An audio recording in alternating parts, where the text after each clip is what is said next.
Babe. The national champion is clad in big orange. The pitch. Swing and a miss! That's the ball game! The national champion is clad in big orange. At Summit and Destiny have met 7 times before. Tonight is number 8. Tennessee Volunteers have wrapped up an SEC outright regular season title. Connect with the SEC runs through Rocky Top. Tennessee wins the SEC regular season crown for the second consecutive season. the 1-0. Indiana, right center field. Ross on the move. Rock it there. Tennessee walks it off. It's a misstep. Deep three. Come on now. And don't connect. Probably trying it this time. Indeed. New hand clear. Down the middle. Got it. On the fly. It's high and again. And he's going to take it. Touchdown, Tennessee. Hey, how much fun is this? Man, Rocky Top. This is college football at its absolute best. This is college athletics at its absolute best. Welcome into another edition of the Vol Fanatics Show. We're coming to you live here at 8 o'clock after a tough one last week, but we got one to look forward to this week. And we got also some other breaking news that I know all of y'all know about. We're a little late to the party, but that's not going to stop us from talking about it. But Michael, man, my co-host, how are we doing on this Thursday evening? You know, I won't lie. It's been a bit of a rough week if you're a Vol fan. Starting on Saturday of last week, and then after the news that came out officially yesterday as well. It's been a bit of a rough week, but you know what? We're here to talk about it. We're here to have a little bit of a therapy session, as well as we get to talk about another ball game this week. It's going to be a big one for Tennessee as well. And we got a guest coming on that's going to talk about it with us. But, how are you doing this week, man? Man, I am doing, I guess okay. I keep getting reminded. I left the cigar that I purchased for the game right there next to the door, and it's like one of those things where like when I leave to go to work in the morning, I have to look at it while I leave, and it's just a reminder of like how bad really just one play was. And I'm gonna say 2 because the safety shouldn't have happened, but one play, it's crazy. We'll talk about it. I don't know. It just bothers me so much, dude. But it should hurt, and I'm hoping that if it's bothering me that much as a fan going into work every day, it's got to be affecting the kids in their locker room, and hopefully, unfortunately for our guests tonight, but I hope the boys take it out on the team in blue this weekend. So, but before we get into that, man, I want to give us our presenting show sponsor, but I want to know what is the rundown tonight? What are we doing, and what order are we doing it in? So tonight's rundown, we're going to start off segment 1 on a more positive note, talking about this matchup against Kentucky. We got a guest from the Big Blue Breakdown podcast. For those that watched us for a while, he's been in the chat some talking with us. It's Jaxson from the Big Blue Breakdown. We're going to talk a little bit about this Tennessee-Kentucky matchup. Segment 2, we are going to give our thoughts on this Tennessee-Alabama game. None of us want to. We want to move past it, but we got to talk about it, man. We'll be quick.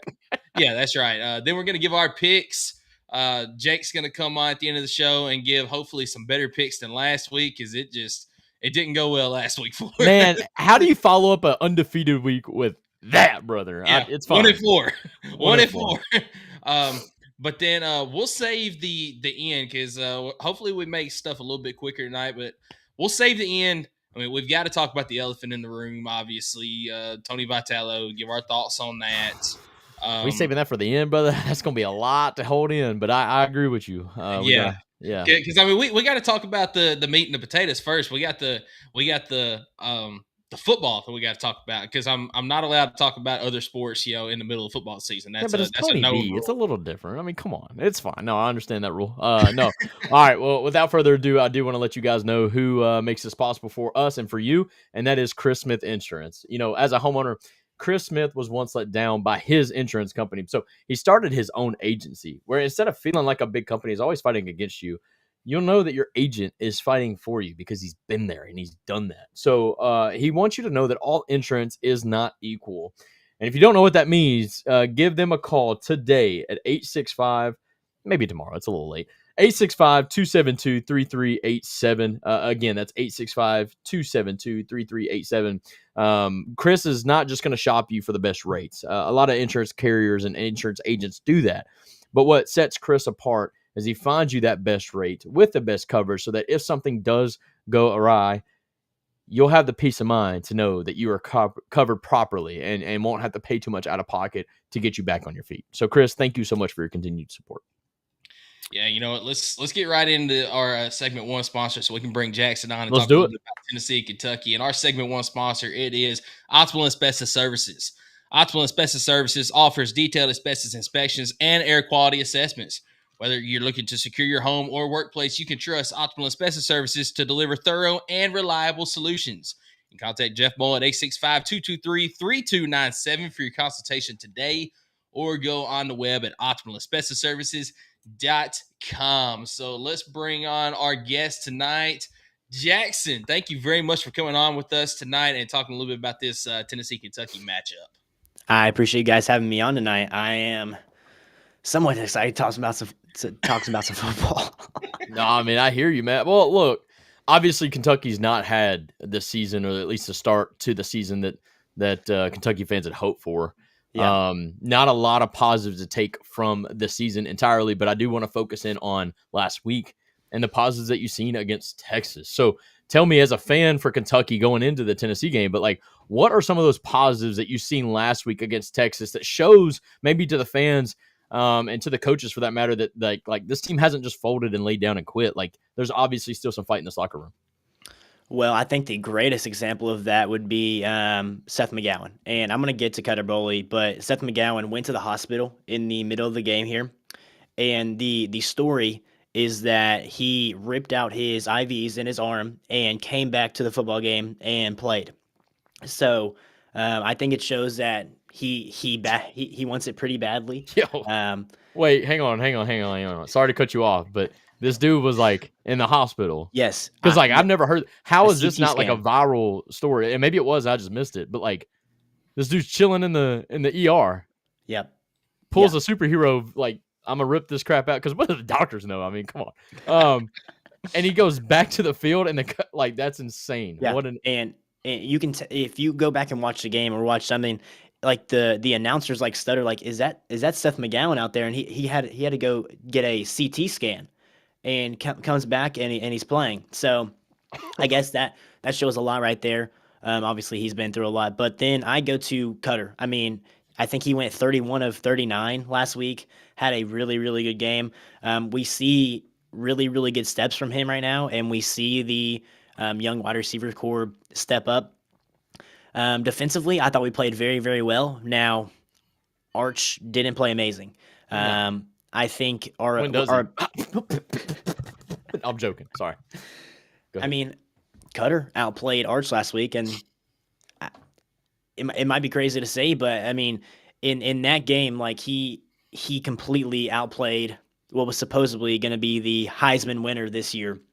But I really, really liked what I seen from our defensive front. But granted, the offensive line of Texas is not very good this year. We were able to get pressure on him, but it's not necessarily the players right now. Honestly, it's not what the players are doing. It's not them not giving up. It's not any of that. It's simply the lack of coaching right now for the Cats, especially on the offense side of the ball.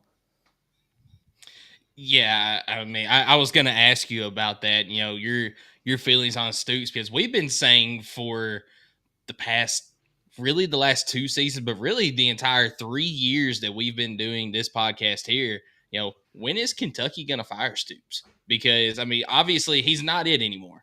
And Right. even though Kentucky has never been a football powerhouse or anything, with the way NIL is now, we've seen Kentucky at least compete. So we know that in the world of NIL, and Kentucky can at least compete. Am I saying they can go year in and year out and try to win a national championship?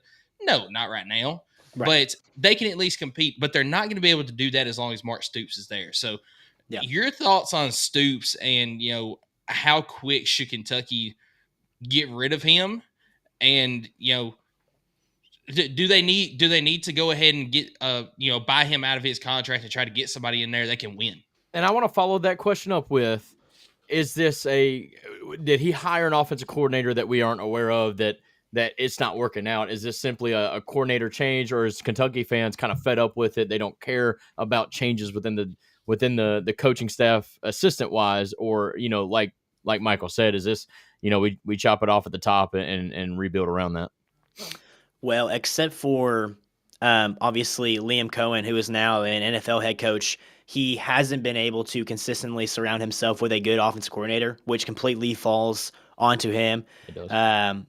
I mean, Eddie Gran was solid there, but that faded away. I think Stoops has simply ran his course here. I really appreciate him. I think he brought us to heights that Kentucky fans had never seen, but it's getting to the point where it feels like he's running us back into the ground where we started from with him. If the money wasn't the issue, which I think it is, the best time would be to do it right now, because then you get a head start on candidates, and there's better job opportunities right now than Kentucky. Like, Florida is a much better job opportunity than Kentucky, Penn State. So these teams are getting the opportunity to already go and find different candidates. So I would like to say right now, but there are some rumors in the program that there will be a departure at the end of the year. The only thing that scares me about that is the fact that we don't have that head start that other teams do on finding a solid guy to come in here. So as much as I hate to say it, because I do like Stoops, or I enjoyed the experience up until the last couple of years, I think he has ran his course, and it is time to go. If it were up to me, it would be right now. Again, like I said about the job candidates, but it sounds like it's going to be after this season is over. I hear you. I'm going to end it on this because I didn't mean for this to turn into like a let's bash Mark Stoops, because no, it's all good. How bad would that look for us if we're sitting here saying fire Stoops and then we end up losing in Lexington? I don't want to even talk about that. Don't put that bad juju on us. But I will say, to your point, now rather than later, because like you mentioned, the whole domino effect in the coaching realm right now, the carousel that's happening, there's not been more candidates for a coaching job available than there are right now. Yep. So I think I agree with you. If not, I think Danny White's been very, key on this point of like saying, if it's going to happen, like, why delay the inevitable, right? Yeah, exactly. Right. Why not now? Just go ahead and get it over with. And like you said, you can go ahead and start making those phone calls to everybody before the end of the season, and even try to retain some of those recruits. So yeah, I agree with you on that, but let's kind of shift focus away from that doom and gloom to this weekend's matchup. And I mentioned to you earlier that I am a little nervous, and the reason why is Tennessee is not great on the road at night, and yet here we are. And I'm not throwing shade; it's not your fault, but I am kind of questioning why Kentucky gets back-to-back home night games, and like Tennessee's scratching and clawing for one. I don't get it, but it's fine. I won't hold that over you. But what are some things that obviously from the Texas, maybe we have a shift in momentum going for Kentucky, even though they didn't get the win, but like, what are some things, what are some matchups that you're looking for going into this weekend against Tennessee? Well, as I said off air before we came on here, I liked what I seen from the wide receiver core, because that's something that we weren't getting a lot of production from. The tight ends were playing at a solid clip, but we saw the young wide receivers really step up in this. I didn't, because the times of the games, Alabama and Tennessee were playing at the same time as Kentucky and Texas. That's fair.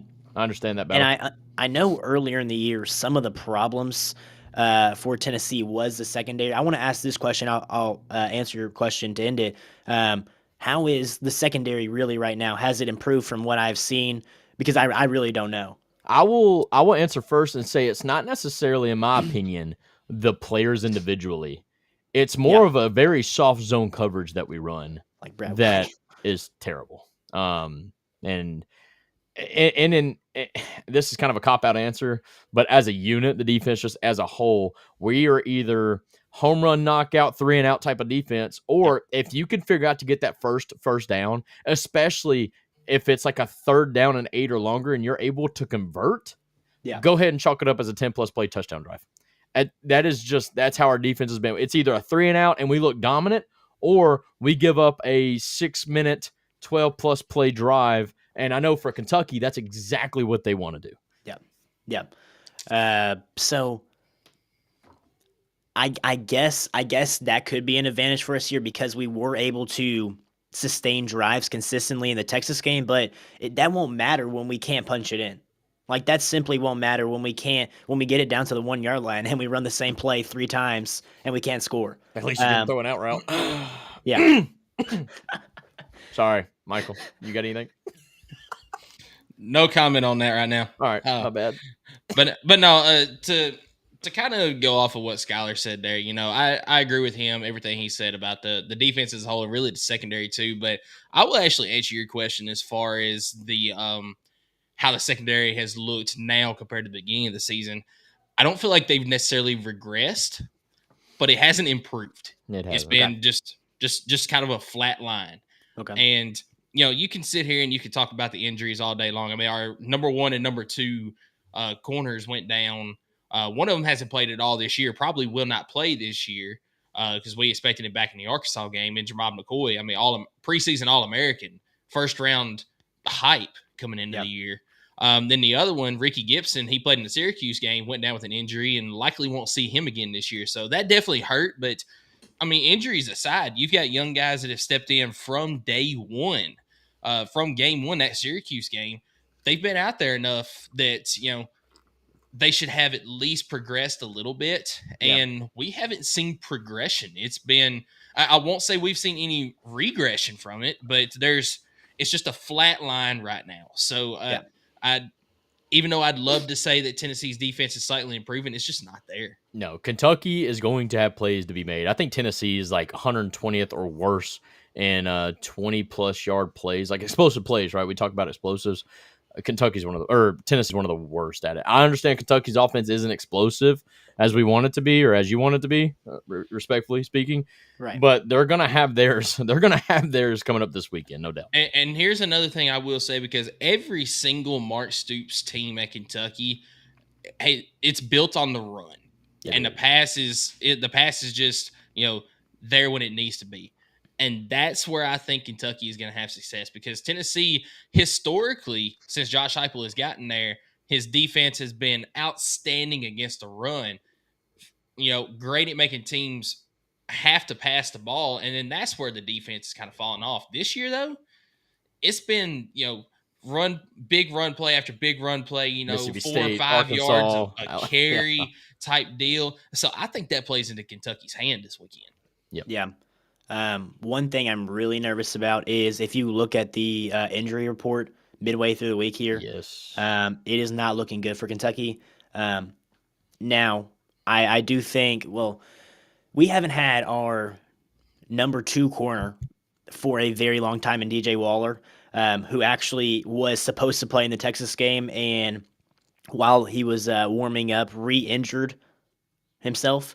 So it looks like he'll be on the fence of playing in this one. And the biggest one for me is Seth McGowan right now. He is, it looks like a toss-up, maybe like a game-time decision for him, but I'm hoping that obviously he'll be able to play, because the one thing I do like about this offense is we can rely on him. I'm not saying to obviously win it's a football game, but to rely on him in the run, because Seth McGowan has been very, very good for us this year. He has an explosiveness, he has a physicality to him, but the injuries really, really worry me, and especially when you have Seth McGowan, and then we have our 2 main tight ends on there as well. Yeah, I'll follow up with the injury report, and it's not necessarily looking great for Tennessee either, and I'll tell you why. Not a ton of new names on it, but there's one very big name on it, and just like you have. Yep. You have a scare with Seth McGowan because he's a leader, right? Like, he's a leader for that Kentucky offense. Well, our biggest leader and our captain of our defense is listed as questionable, and we had no idea why. Like, this is like a complete surprise to Tennessee fans when that availability report came out and he's listed as questionable. But if Arion Carter is a no-go for Saturday, we're talking about explosive plays.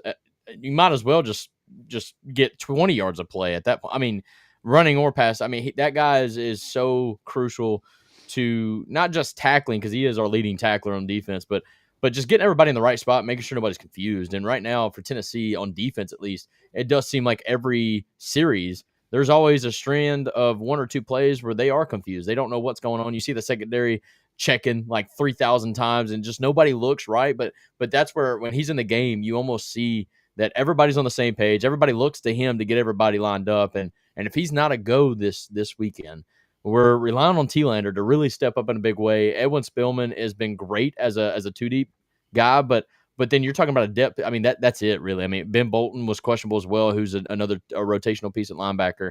But we're very, very thin in that linebacker position. On defense, it's already not that great. It just really, really doesn't help us out at all.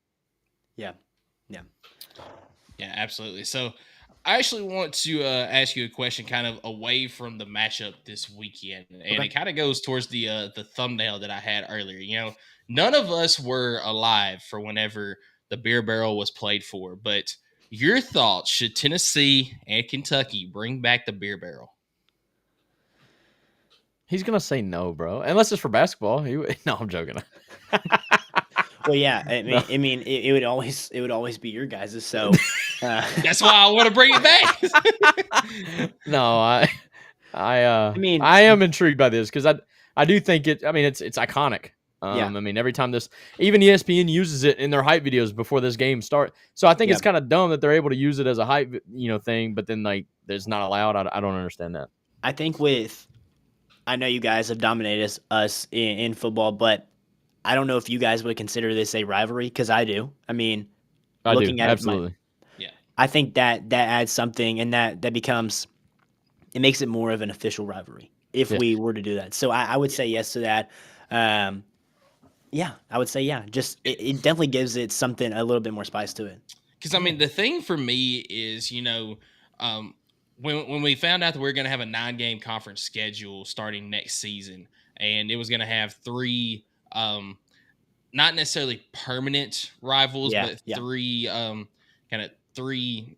I forget the terminology that they use, but they would be annual rivals. I guess the terminology that they use, and obviously, Tennessee's 2 rivals, Vanderbilt and Alabama, that was easy because Vanderbilt's in-state, Alabama, that's the third Saturday in October. The other one should have been obvious, which was Kentucky, because it's the most played rivalry in Tennessee's history. It was obvious to me. I'm just going to go ahead and throw that bone out there. But yeah, and to me, it was obvious as well, but I was playing the SEC, or we're trying to make kind of more even style matchups as well.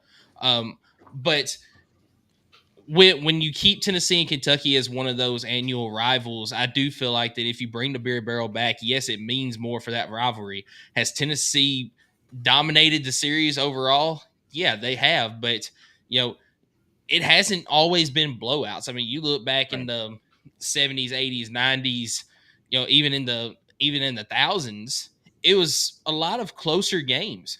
I mean, one of the most iconic games to my memory from when I was real young was the 5 overtime game that Tennessee-Kentucky played with Eric Ainge, that Kentucky nearly knocked Tennessee out of the SEC title game that year.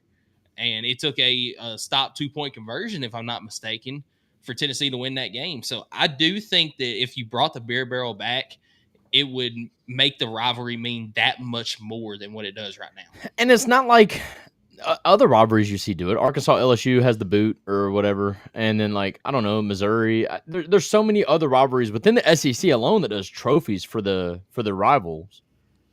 Especially you see it in the Big 12. I don't know. Big Ten, there's a lot of them. Yeah, I mean, it's not even like a new concept. It's not a new concept. That's not what I'm saying. But it's not like I don't understand why the beer barrel is a problem. I never understood it. But I don't know. I think I would like to see it come back just because it's unique, and like we're all saying, it just adds a little bit more value and a little bit more spice to the game. Yeah. So, kind of wrapping things up just a little bit. We always ask each guest that comes on. Obviously, when you look at this matchup on paper, it is obvious that Tennessee should dominate the game, but got to play the game. You got to play the game, and I want to ask you. Kentucky wins this game against Tennessee if they do what? See, that's. I mean, there's so many. Everything. There's so many things that have to go right for us to win. Just like in the Texas game, Arch didn't play good. I mean, they were like, I hate to take away from the players, but there were 3 or 4 times where wide receivers was wide open and he just completely missed them, and that obviously went in our favor. But if I were to pick out one singular thing, I think we have to stop the explosive plays from Tennessee, because I mean, I feel like that's one spot where Kentucky can be taken advantage of easily in our secondary, and just you guys hit on a couple big ones, and that could be it. So I think if we were to limit those, as it seems like every game we have to say this, but I mean, we got to make it a dogfight, like just in the like low scoring, just like the Texas game, obviously. But I think that's the key to success for the Cats. If I were to pick one, I'm gonna add one because I don't have to know a lot about Kentucky about how I know my Vols could lose this game. If Kentucky can find a way to force 3 turnovers on our side of the field, and then Kentucky can then convert that into points each time, I am turning off the TV, 100%. You're not gonna have the TV to watch because you'll be at the game. So. I will lead the game. That's a great point. See, I don't forget I was. Oh, yeah. I want to ask you something from this perspective. How are Kentucky fans from your side when you go to games? Like, honestly. This would be more of your question, Skylar, because I unfortunately don't get to go to a lot of like games. You saying like in Neyland, like when Kentucky fans come to Neyland? Yeah, like any experience you've had with them on a game day like this. I mean, it's almost like kicking a dead horse, man. So I didn't go to the game when obviously y'all had like 17 pick sixes against us, because I'm so glad I didn't go to the game. But like on the typical year to year, it's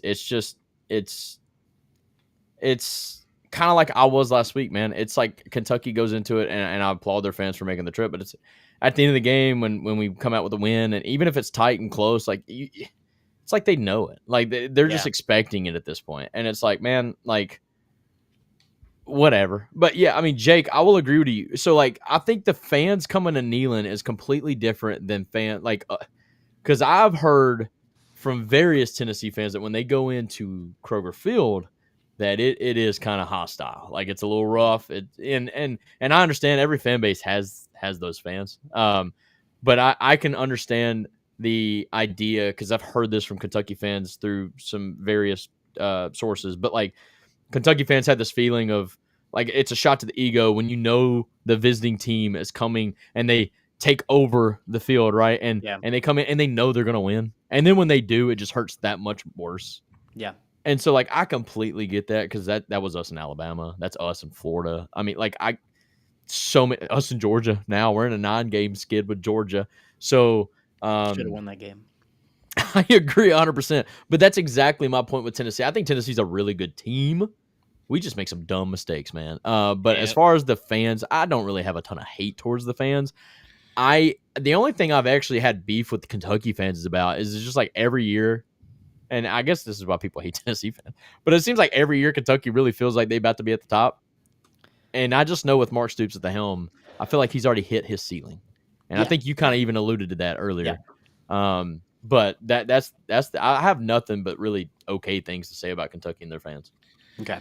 Listen, Kentucky fans is two totally different sides of the spectrum. When it comes to football, you know, Kentucky fans, you know, they're not all that rowdy because, as Skylar said, you know, nothing against y'all, but you know, you come to expect that you're going to get beat by Tennessee. And I hate that. I want the rowdiest of the rowdy. Like for this to truly be that rivalry, right? Yeah. They got to have that fire, that juice, and I don't want to lose. I guess that means we got to take one. Yeah, but then we can't do that though. But then you flip it around, and this is going to be the only time I'm allowed to bring up basketball on the show during football season. But you turn around to basketball season, and Kentucky fans, they're a totally different breed. But that's fun. The banter, it's so fun. The banter is so good. Like, dude, last year alone, where y'all swept us in the regular season, and then we beat y'all in the Sweet 16. Yeah. That was the most fun banter I've ever had between fan bases, because y'all like knew y'all were going 3-0 against us. Yep. And then when we actually got it done, it was just so fun because y'all had us, man. Like y'all swept us. There was nothing we could do or say. But then when we got you in the Sweet 16, it was like, hey, we got the one that mattered. Doesn't matter. Yeah. And it reminds me a lot, like something like that reminds me of like the whole Ohio State Michigan thing, where Ohio State wins the Natty, but Michigan's sitting there like, dude, we've won 4 in a row against you. Like, it's that fun banter that you can have between the fan base. And I gotta give credit to Kentucky, man. They do go into every football season truly believing that there's a chance. And I know for Kentucky, you talk about goals in the season, and I know beating Tennessee has got to be one of the top of those goals. Right. Yeah. Aside from winning the SEC, aside from winning, right. But you narrow it down. They circled this game right here. It's part of it, man. And that's why it is a rivalry that it is. Yeah. Yeah. So I do want to say, Skylar hit on one of my points for this game that I do feel like for Kentucky to have a chance to win, you absolutely have to force Tennessee to get turnovers. And you have to convert those. But also, thank you, Clark. That was the point I was making earlier. Bear Barrel absolutely has to come back. Dude. So, but also for Kentucky, and this is where I think that Kentucky can do this to Tennessee, and this is the only part of the game really that makes me nervous. You've got to keep Tennessee's offense off the field. And the way that Kentucky's offense runs, and it always has under Mark Stoops, is they're a very methodical type offense. They don't care about the big explosive plays. You get me 3 or 4 yards every single play. We're going to push it right down the field. 15, 16 play drives, taking 6 to 8 minutes off the clock, and you finish it off. Against Tennessee, you will have to finish it off with touchdowns. You cannot settle for field goals. But the way that Tennessee, especially their run defense, has been this year in the goal line situations, I think that Kentucky's got an advantage there.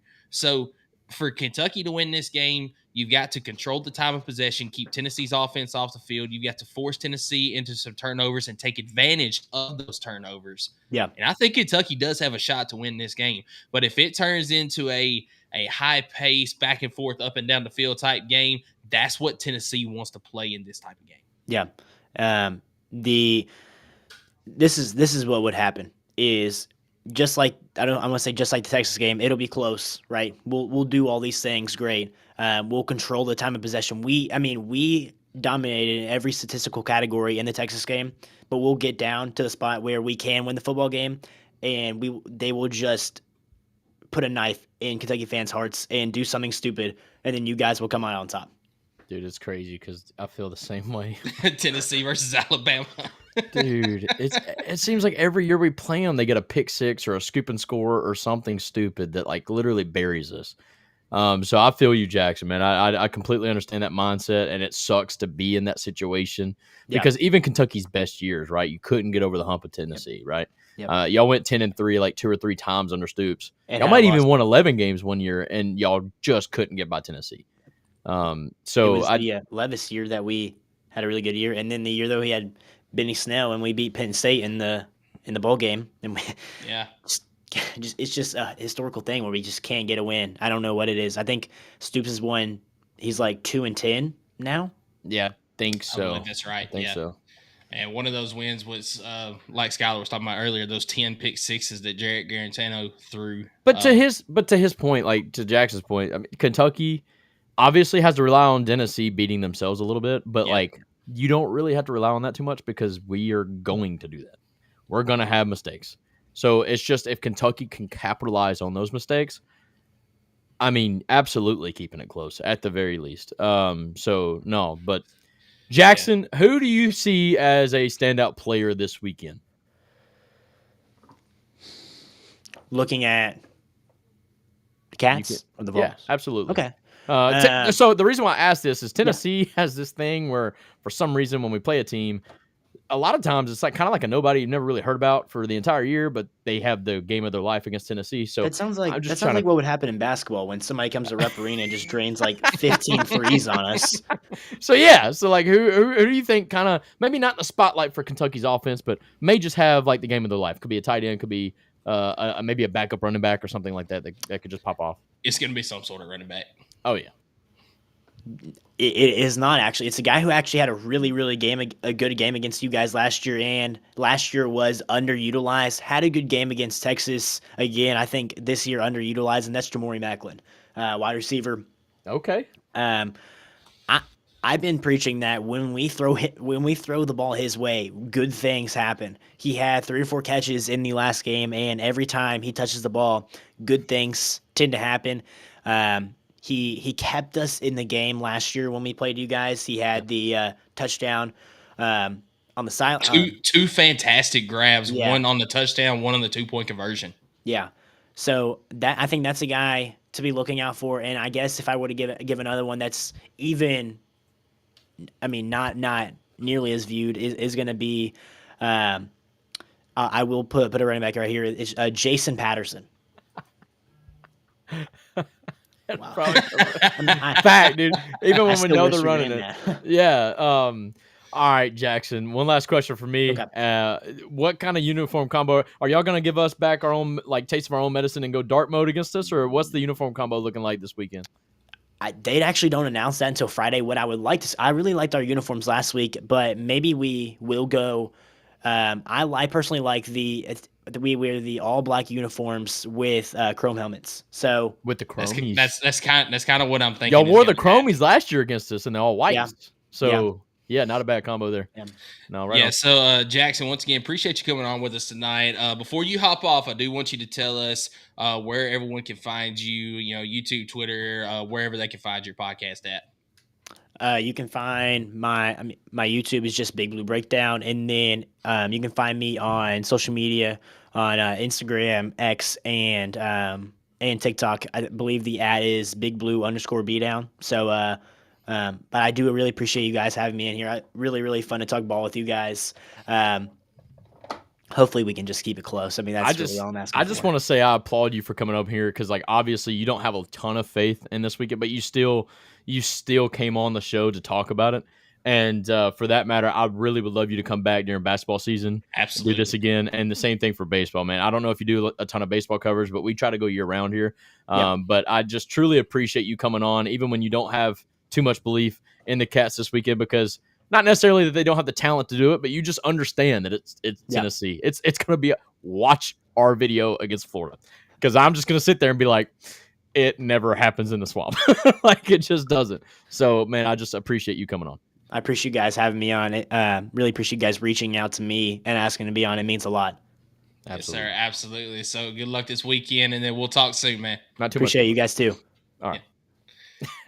Yeah, so that was Jaxson from Big Blue Breakdown. Make sure you go give him a follow as well on all his socials. Check out his podcast as well. He's actually going to be going live here very shortly on his podcast on YouTube. So once you're done watching us tonight, go and watch Let's go rage him. Yeah, go and watch his video as well. Give him a like, subscribe as well, and comment there. Maybe be a little toxic. Yeah, you can be a little bit toxic. He'll definitely read your comments on there as well. But no, really appreciate having him on tonight. So, going from that kind of fun little banter here, unfortunately, we got to go into a little bit of a topic that we don't want to talk about. But no, but we need to talk about it. Right? We got to talk about it. But before we do that, I want to let you guys know who our segment 2 sponsor is, and that's P&L Business Services. We know firsthand that getting your monthly reporting, invoicing, bill pay, taxes, and other essential business services right is critical. That's why at P&L Business Services, we go beyond bookkeeping by providing you with everything you need in your back office so you can have your time back and the peace of mind to do what you love most, which is building your business. Behind every successful business is a great bookkeeper, guys. If you are into the entrepreneurship world, if you just started a business and you're kind of struggling because, man, you're getting the jobs, you're getting the work, but you're not taking care of the paperwork behind the scenes, the billing, the payroll, taxes, accounting, everything like that. Please don't sit there and stress yourself out. Just simply go online to pnlbusinessservices.com and see how these amazing folks can help you guys out. Because once you realize just how much they can take off your plate, you can go into the next job stress-free, knowing that everything behind the scenes is going to take care of itself. You just have to focus on that great customer service that you provide. So thank you, P&L Business Services, for your continued support of our channel. Right on. Third Saturday in October. Man, this is not good for radio, but my God, was this game lost in one play? It was one play. I'm going to say 2 plays, but yes, it was mainly one play. But it was one play because I believe even after, because I know you're alluding to the safety, right? So you know what? No, I actually wasn't. But you know what? I'm going to retract that. It was not one play. It was one drive. Because it wasn't just that final play that you're the 99-yard drive. Yeah. Yes. But it was one drive in particular, and it was that drive. It wasn't just that play, though. But go ahead and continue with your what you were talking about there with that. I still believe it's the one play because if my mind serves me correctly, we had given up a safety, and then they go down and drive and score a touchdown, capitalize. So that's 9-point swing right there in the second quarter. But then your offense has a chance to drive down the field in a 2-minute, 4-minute situation and at least get it back to one possession, whether that's 3 points, whether that's 7 points. And you do it. And it's like Georgia all over again. You literally drove the field, did what you had to do, get to the 1-yard line. And instead of making it 16-14 going into half, it's 23-7. And then you come out of half and you responded great. Like, honestly, I was afraid this was about to be like a 45-7 beatdown. Like, I just kind of assumed that my team would let that, because that's what the Tennessee of old would have done. But no, what we do is we come out in the second half, get a 3 and out, and then go and score. And now it's like, man, if that pick six doesn't happen, we're either back to 2 points or, God forbid, we score. We're ahead now. Like, it's crazy the way this game swung in that one play alone. And I do truly think that the game was lost in that one play. I think a lot of people feel that way. We could talk about the play call all you want to. I'm a little frustrated by it. In my old school heart of hearts, you get up and run the ball. If you don't get in, you don't deserve to score, and you chalk it up. It is what it is. But you had literally just tried to run it. You didn't get it. You call a timeout. You're out of timeouts. You got 9 seconds left. Do it again. But if you are going to throw it, don't act like you're going to run it.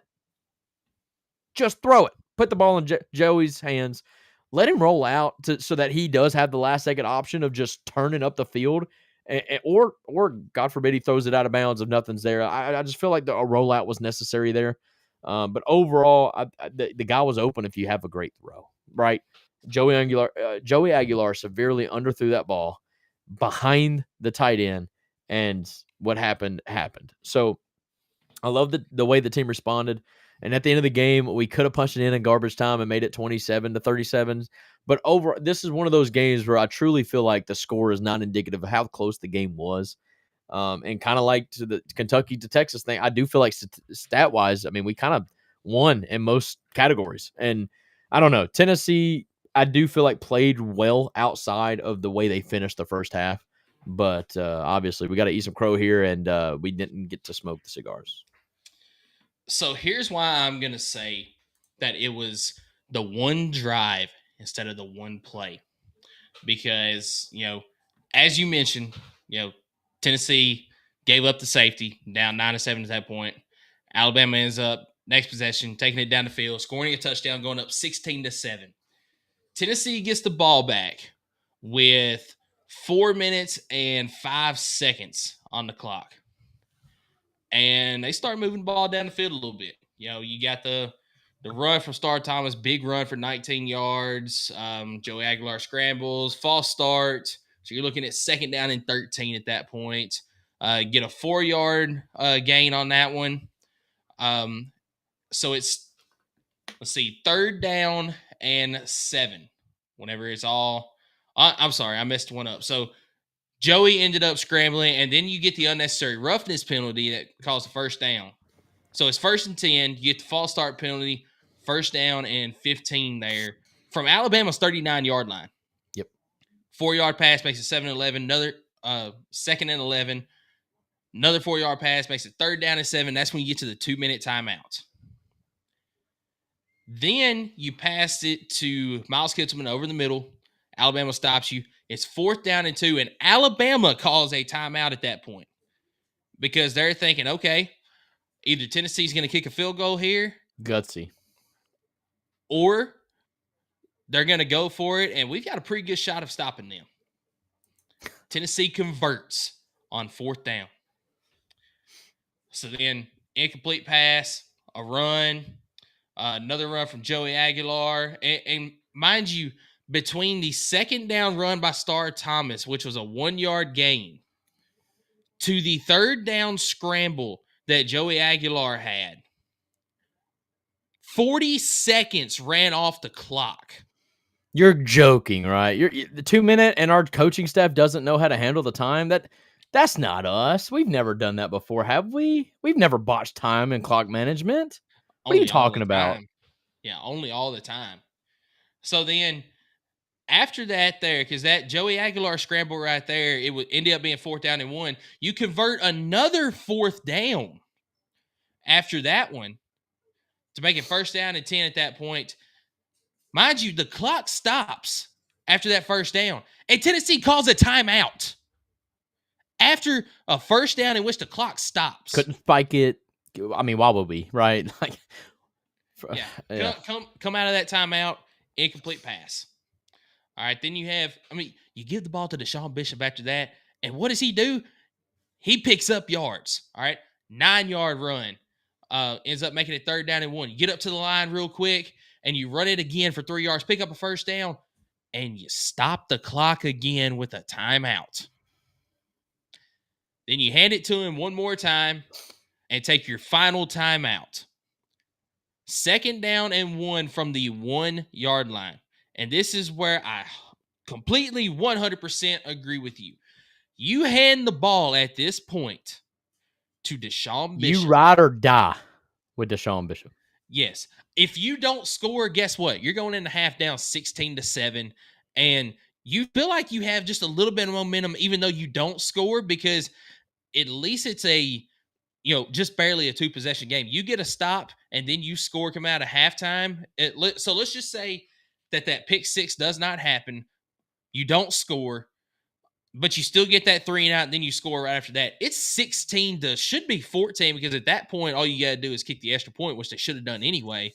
And it's a 2-point ball game going into the rest of it. It's a totally different game. If you ask anybody that was at that game in person, the crowd, while Tennessee was driving down the field in that 2-minute, the crowd was shook. They had no idea what was going on. Like, they just assumed that after the safety, Alabama would roll. Yeah. And Tennessee did exactly what they needed to do to take them out of the game, and then what happened. Yeah, I mean, if you are going to pass the ball in that situation, which you should not, you should hand it to your stud at running back and Deshaun Bishop.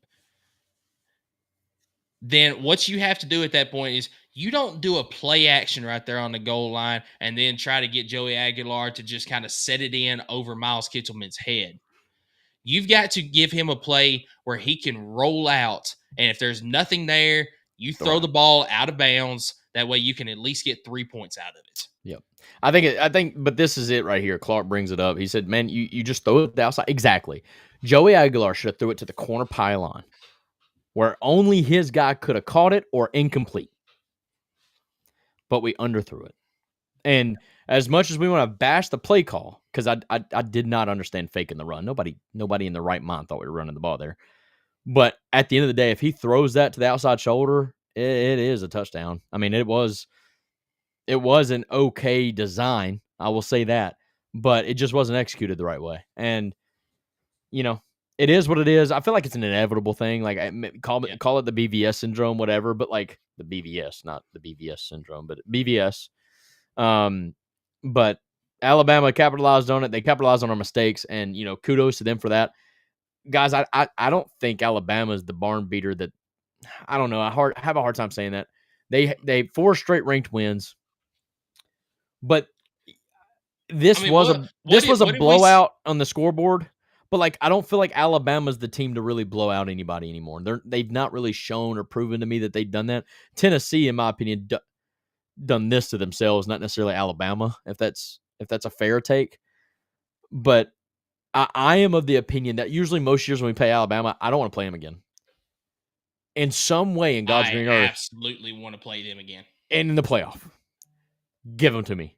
I truly believe Tennessee's a better team than what we've seen this Saturday, but they kind of showed that to me outside of like 3 freaking plays. Like, they really held up in most of this game, but it just goes to show like how critical these plays are and how they can swing a game. But overall, man, it's a tough one to swallow. Yeah. But this team, as they should have done that Sunday, is forget about it and move on to Kentucky. So let's talk about a couple of good things, because once again, Deshaun Bishop, man, 14 rushes, 123 yards, and 2 Dog. touchdowns. And I think he did that kind of hurt, honestly. Like I don't even think agree. I don't even think it was 100% he did it. I agree. And we talked coming in this year that we thought that it was going to be running back by committee. You're going to have a 3-headed monster. Deshaun Bishop has absolutely shown that he is RB1. And then it's Star Thomas, Okay. Peyton Lewis. Yeah, Star looked okay again. Just Yeah. got to get Star in open space. But like what separates Deshaun is the vision. The vision is insane. His cutbacks that he made in this game, he did it several times. I'm not just talking about that third quarter run where he made 2 insane cutbacks and just took it like 44 yards for a touchdown. He's so patient without just dancing in the backfield. There's a difference between dancing in the backfield and then following your blocks and letting the play develop. Deshaun Bishop is just a master of letting the play develop and then him attacking the gap. He's really showing his maturity for a guy that I didn't realize this, but Deshaun Bishop's a redshirt sophomore. Yep. I mean, he's playing beyond his years at that position. And he's a guy that unless next season he just has an absolute Dylan Sampson type year, I think he could. He very well could. I think, but he's a guy that unless he has that type of year, he's not leaving Tennessee early. So you can guarantee. And he's a guy that loves Tennessee too. Yeah, like he's here for the right reasons. So you can guarantee he's here next year for sure, and he's probably here for another season after that. So I mean, this is a guy that's going to be around for a while, and you can guarantee that he's only going to get better. I mean, dude, he started off as a walk-on from Carnes, and you look now he's RB1 for one of the best offenses in all of the nation. I mean, this dude, he's unreal. I mean, his story is just unreal. Joey Aguilar, other than the couple of bad decisions, bad reads, whatever. Yeah, very gritty, and he's still making a lot of good reads. Yeah. Well, I mean, he needs to slide. The dude's got to stop taking hits, but he took that hit early on, and gritty to play through that. I do think he was shaking that next drive or two. You could clearly tell that. But overall, I mean, I love the fact that there's just no quitting the guy. I mean, he picked himself right back up and went to work. And even after his mistakes, right? I mean, going into halftime, that you got to know that was on him. Like he went into the locker room knowing, man, that's on me. But he came right back out and played good, played okay. But overall, man, it's let's see. Hot take from Clark here says, but Deshaun Bishop kind of reminds him of Alvin Kamara. I'm not going to go that far. Alvin Kamara just moved differently. But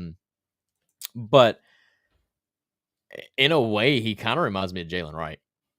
Not the fastest on the field, which Jalen Wright even proved to be pretty fast by the time he left here. Jalen Wright, that's where I'll disagree. Jalen Wright was a track star coming out of high school. Well, he got caught early. Like when he was wearing number 20, he would get caught from behind quite often, if we're being honest. He did. But when he wore number 0, he outran everybody. So, but he was also at that point, he was raw as a running back. That's fact. He was a track star that, he just wasn't experienced as a running back. When he became experienced as a running back, and it really happened whenever he changed to number 0 at that point.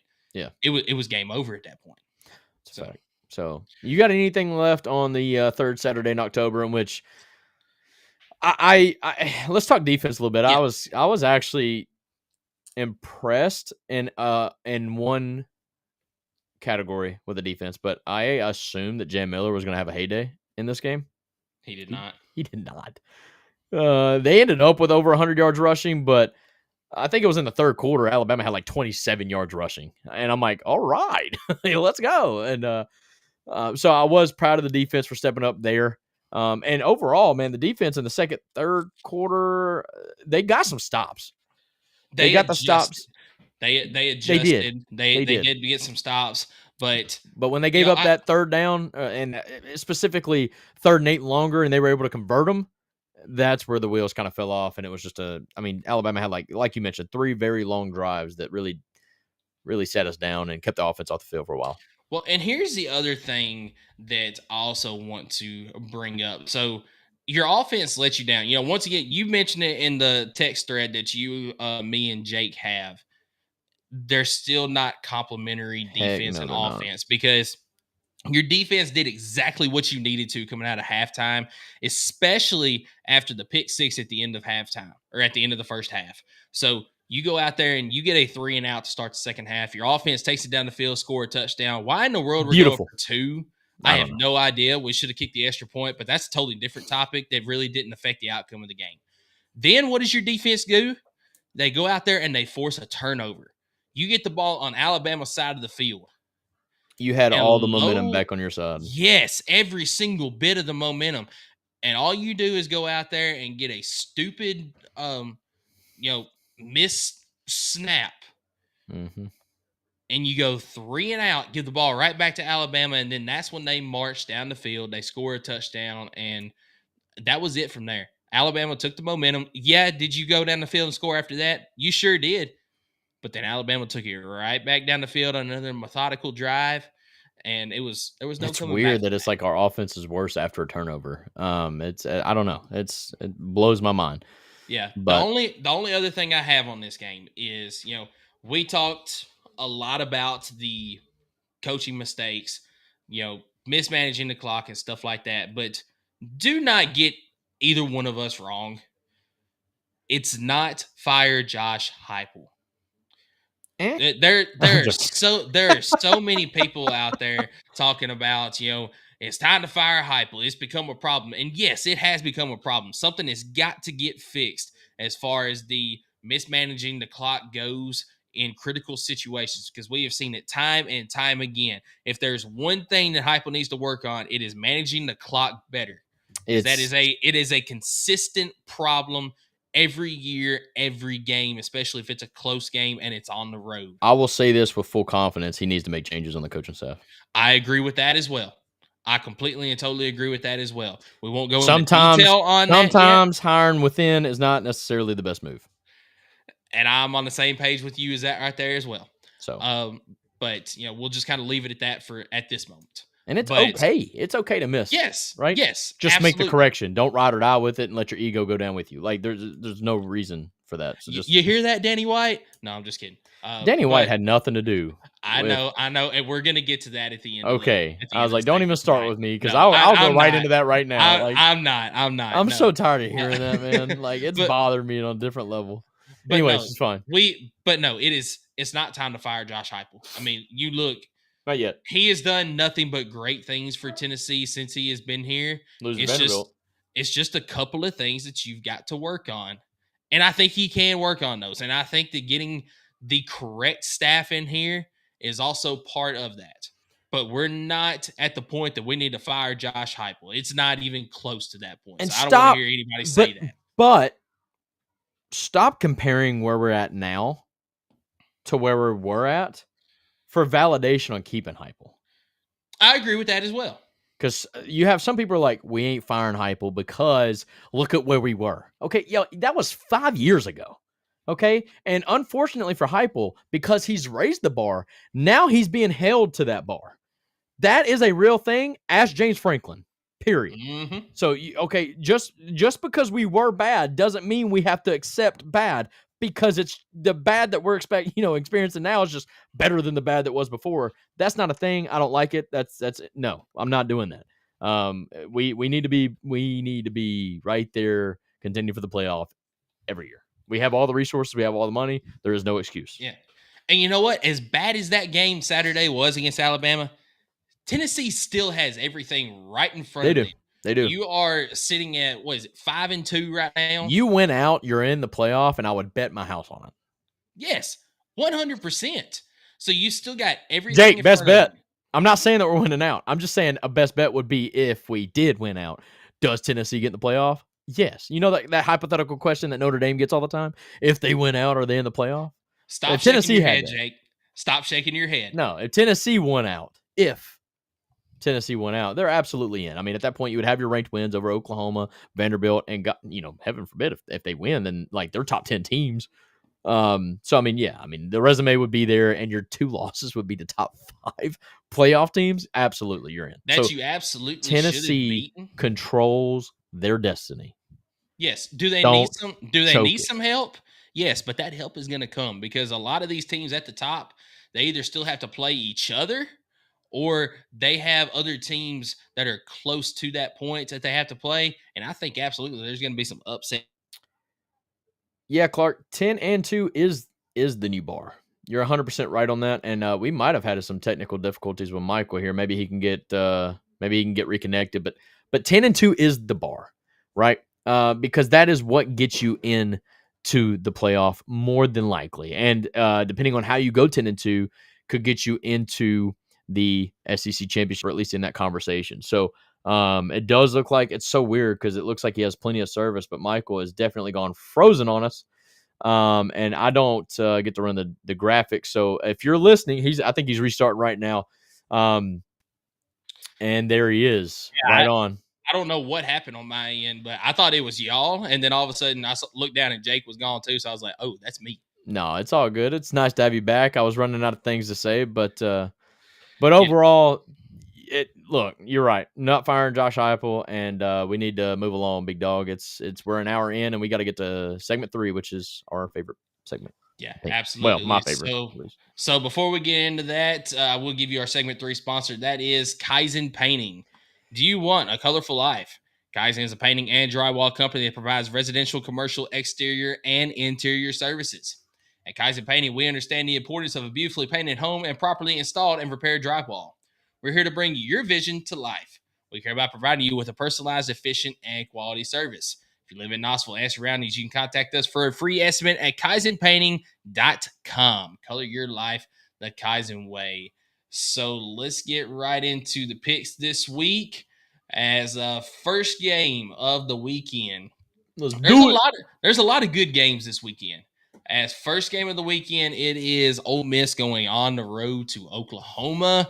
This is on ABC at noon Eastern. Oklahoma is a 5-point favorite at home. Oklahoma is a 5-point favorite over Ole Miss. Drugs. But give me Oklahoma. Taking Oklahoma. So I'm actually going to take Ole Miss in this game. I figured you would, but I like this just being at home for Oklahoma. I like it. Yeah, I mean the home factor does play a big part in it, but also I've still got questions about John Mateer's health overall. I hear you. That's a valid reason. And we also have seen 2 straight weeks where, the first week Ole Miss, they just completely snoozed through a Washington State team that is okay, but not very good. And then against Georgia, you saw them play for 3 quarters of that ball game that they should have won. But then that's why we play 4 quarters. Georgia came out and just completely dominated. That's a fact. And Ole Miss is the team that also still has everything left in front of them. Oklahoma does as well. But I think that Ole Miss is going to go into Norman and they're going to knock off Oklahoma, and they're going to continue to have that special season that they have had to this point so far. I like it. So we are already disagreeing. Yeah, so next game on the slate, it is Auburn going up against Arkansas. This is on SEC Network at 12:45 Eastern. Arkansas's favored. Oh my goodness. Arkansas favored. Yo, they're just favoring the home teams at this point. Like there's really. All right, what say you, Michael? This game, I just don't think there's anything left for Auburn. I really don't. And you're going with it? This is the one place that I do feel like Arkansas can get a win. Because even though Arkansas's defense is not very good, I just don't know if Auburn can score points, man. So I'm going to go with Arkansas to win this game at home. I hate that you did that because I feel the same way. I think Taylor Green's just a baller. I mean, you look at Arkansas's losses too, man. If they had a defense of any sorts, Arkansas is a good team, a decent team. Their offense is great. Auburn's is not. So now Auburn does have a great defense, but in this situation, in this game, I'm gonna fall to the home team. So give me Arkansas as well. All right, so taking Arkansas as well on that one. So next game on the slate, it's a game that doesn't mean as much now as to me it did at the beginning of the season. It's Alabama going up against South Carolina in Columbia, South Carolina. Alabama an 11-point favorites on the road. What say you?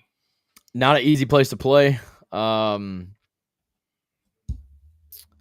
I think South Carolina is going to play desperate, and I think it's just in Alabama's DNA. This is going to be a close game, and they may even lose it. But I'm going to ride with Alabama until they give me a reason not to. They got 4 straight ranked wins. Now, Kalen DeBoer has been known to drop to an unranked team. This may be that spot in the season, so they really need to look out for it. But, I mean, I can't sit here and not pick Alabama after they just drug us. So, give me Alabama. But I'm telling you right now, if I was doing an upset alert watch, Alabama's on the top of that. Yeah, I'm going to have to agree with you here. You know, South Carolina, they're not very good this year. They're definitely not the team that I thought they would be, and Alabama's rolling right now.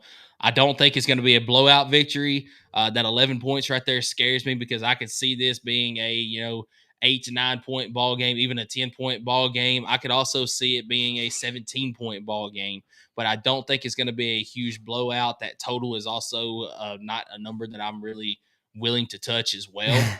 And also don't know why I put Ole Miss there. That should be South Carolina, but it is what it is. Fine. But either way, Alabama is going to get a win in this game. I hear you, big dog. College Game Day is going to be in town for this one. So one of the biggest games of the weekend, College Game Day is in Nashville, as Missouri traveling to Nashville to play against the Commodores. Vanderbilt is a 3-point favorite in this contest. I've been torn over this one, man. Both of these teams I feel like they're almost identical. I'm going to fault on the side of the home team again. Give me Vanderbilt to win. I think Missouri could win this one, though. I feel like these teams are just so even. It really determines on who has the least amount of mistakes or least amount of turnovers. I think that's going to be the key stat in this game. But I do think I like Diego Pavia a little bit more than Pribula as of right now. So give me Vanderbilt. Yeah, so in this game, even though I really need to make up games on you, and I honestly why do you need to do that? We'll talk about that. Okay. So I do need to make up games on you, but I've picked against Vanderbilt a couple of times this year, and they got burned. I picked wrong last week. I thought for sure that that'll be a spot that LSU would actually win, and LSU did not. Vanderbilt played a very good game, got a win, and in this game, I think I'm with you. I trust the play of Diego Pavia more than I do Bo Pribula. We saw the one time that Missouri this year played against a meaningful opponent, because I'm not going to consider Auburn a meaningful opponent at this point. When they played against Alabama, he kind of choked under the pressure.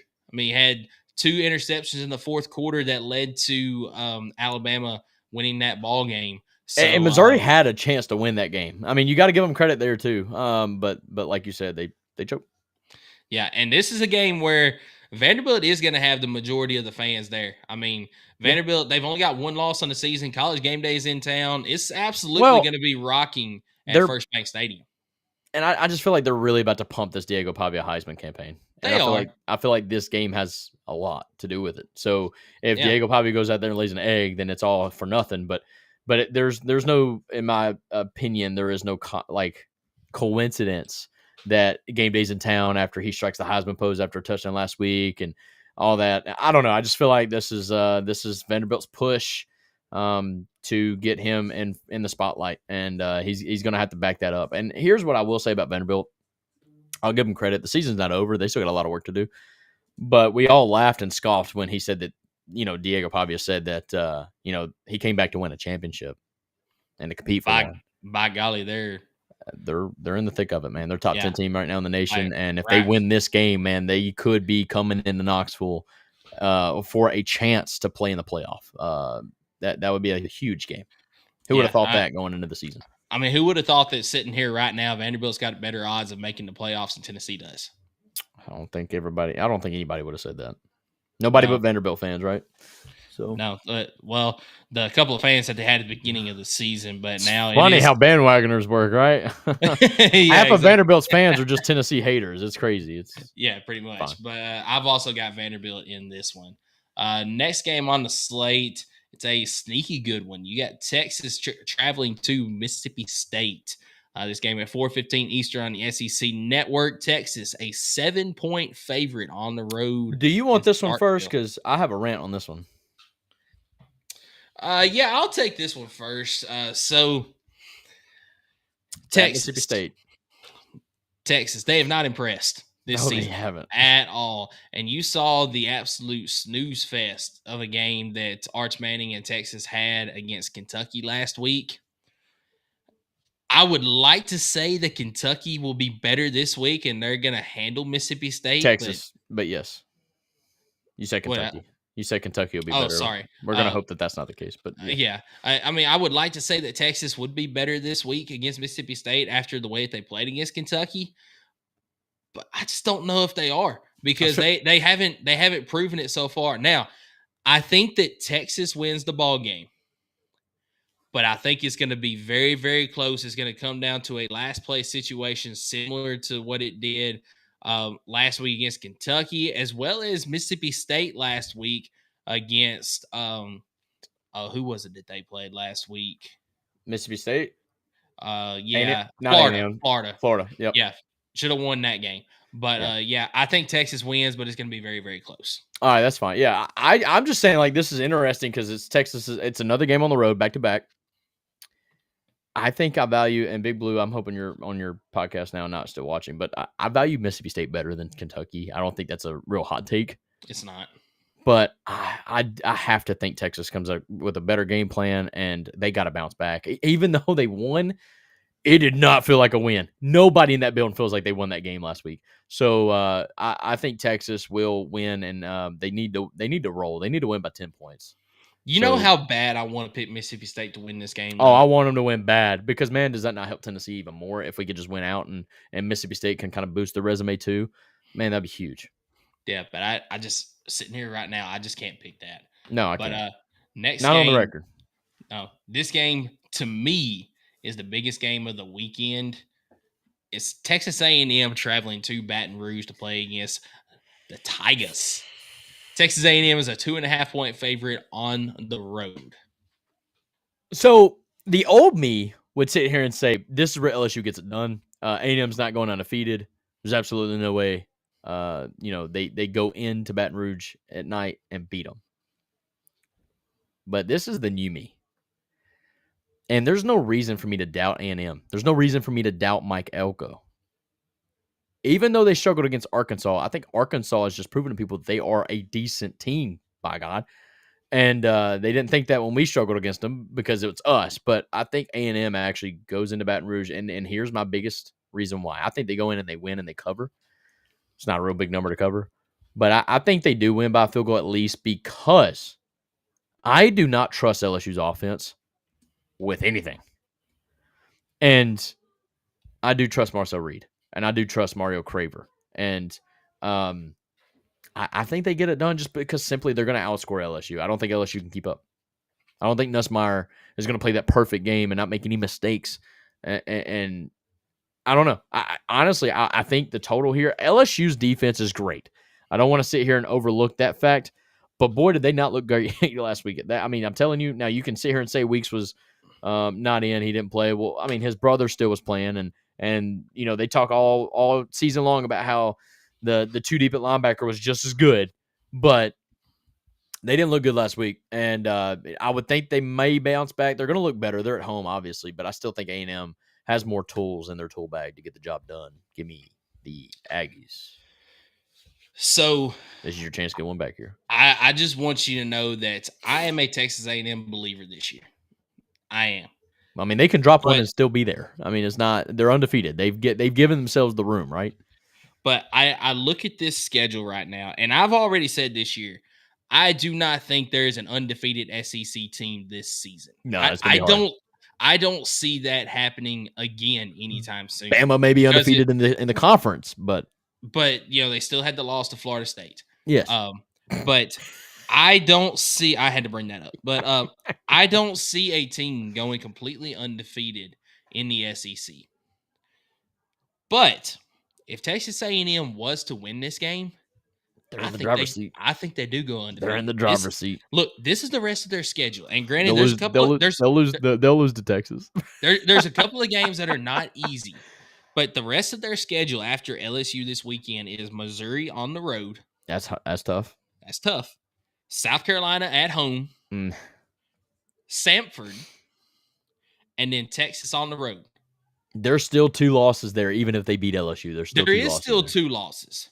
But I think if you beat LSU I think on the the confidence road will be so at high, man. night, Yeah. if you beat LSU on the road at night, I think you're in the driver's seat. You've got an absolute shot of doing that. And in my opinion, I think at worst at that point, you go 11-1 at worst if you beat LSU. What a job Mike Elko's done.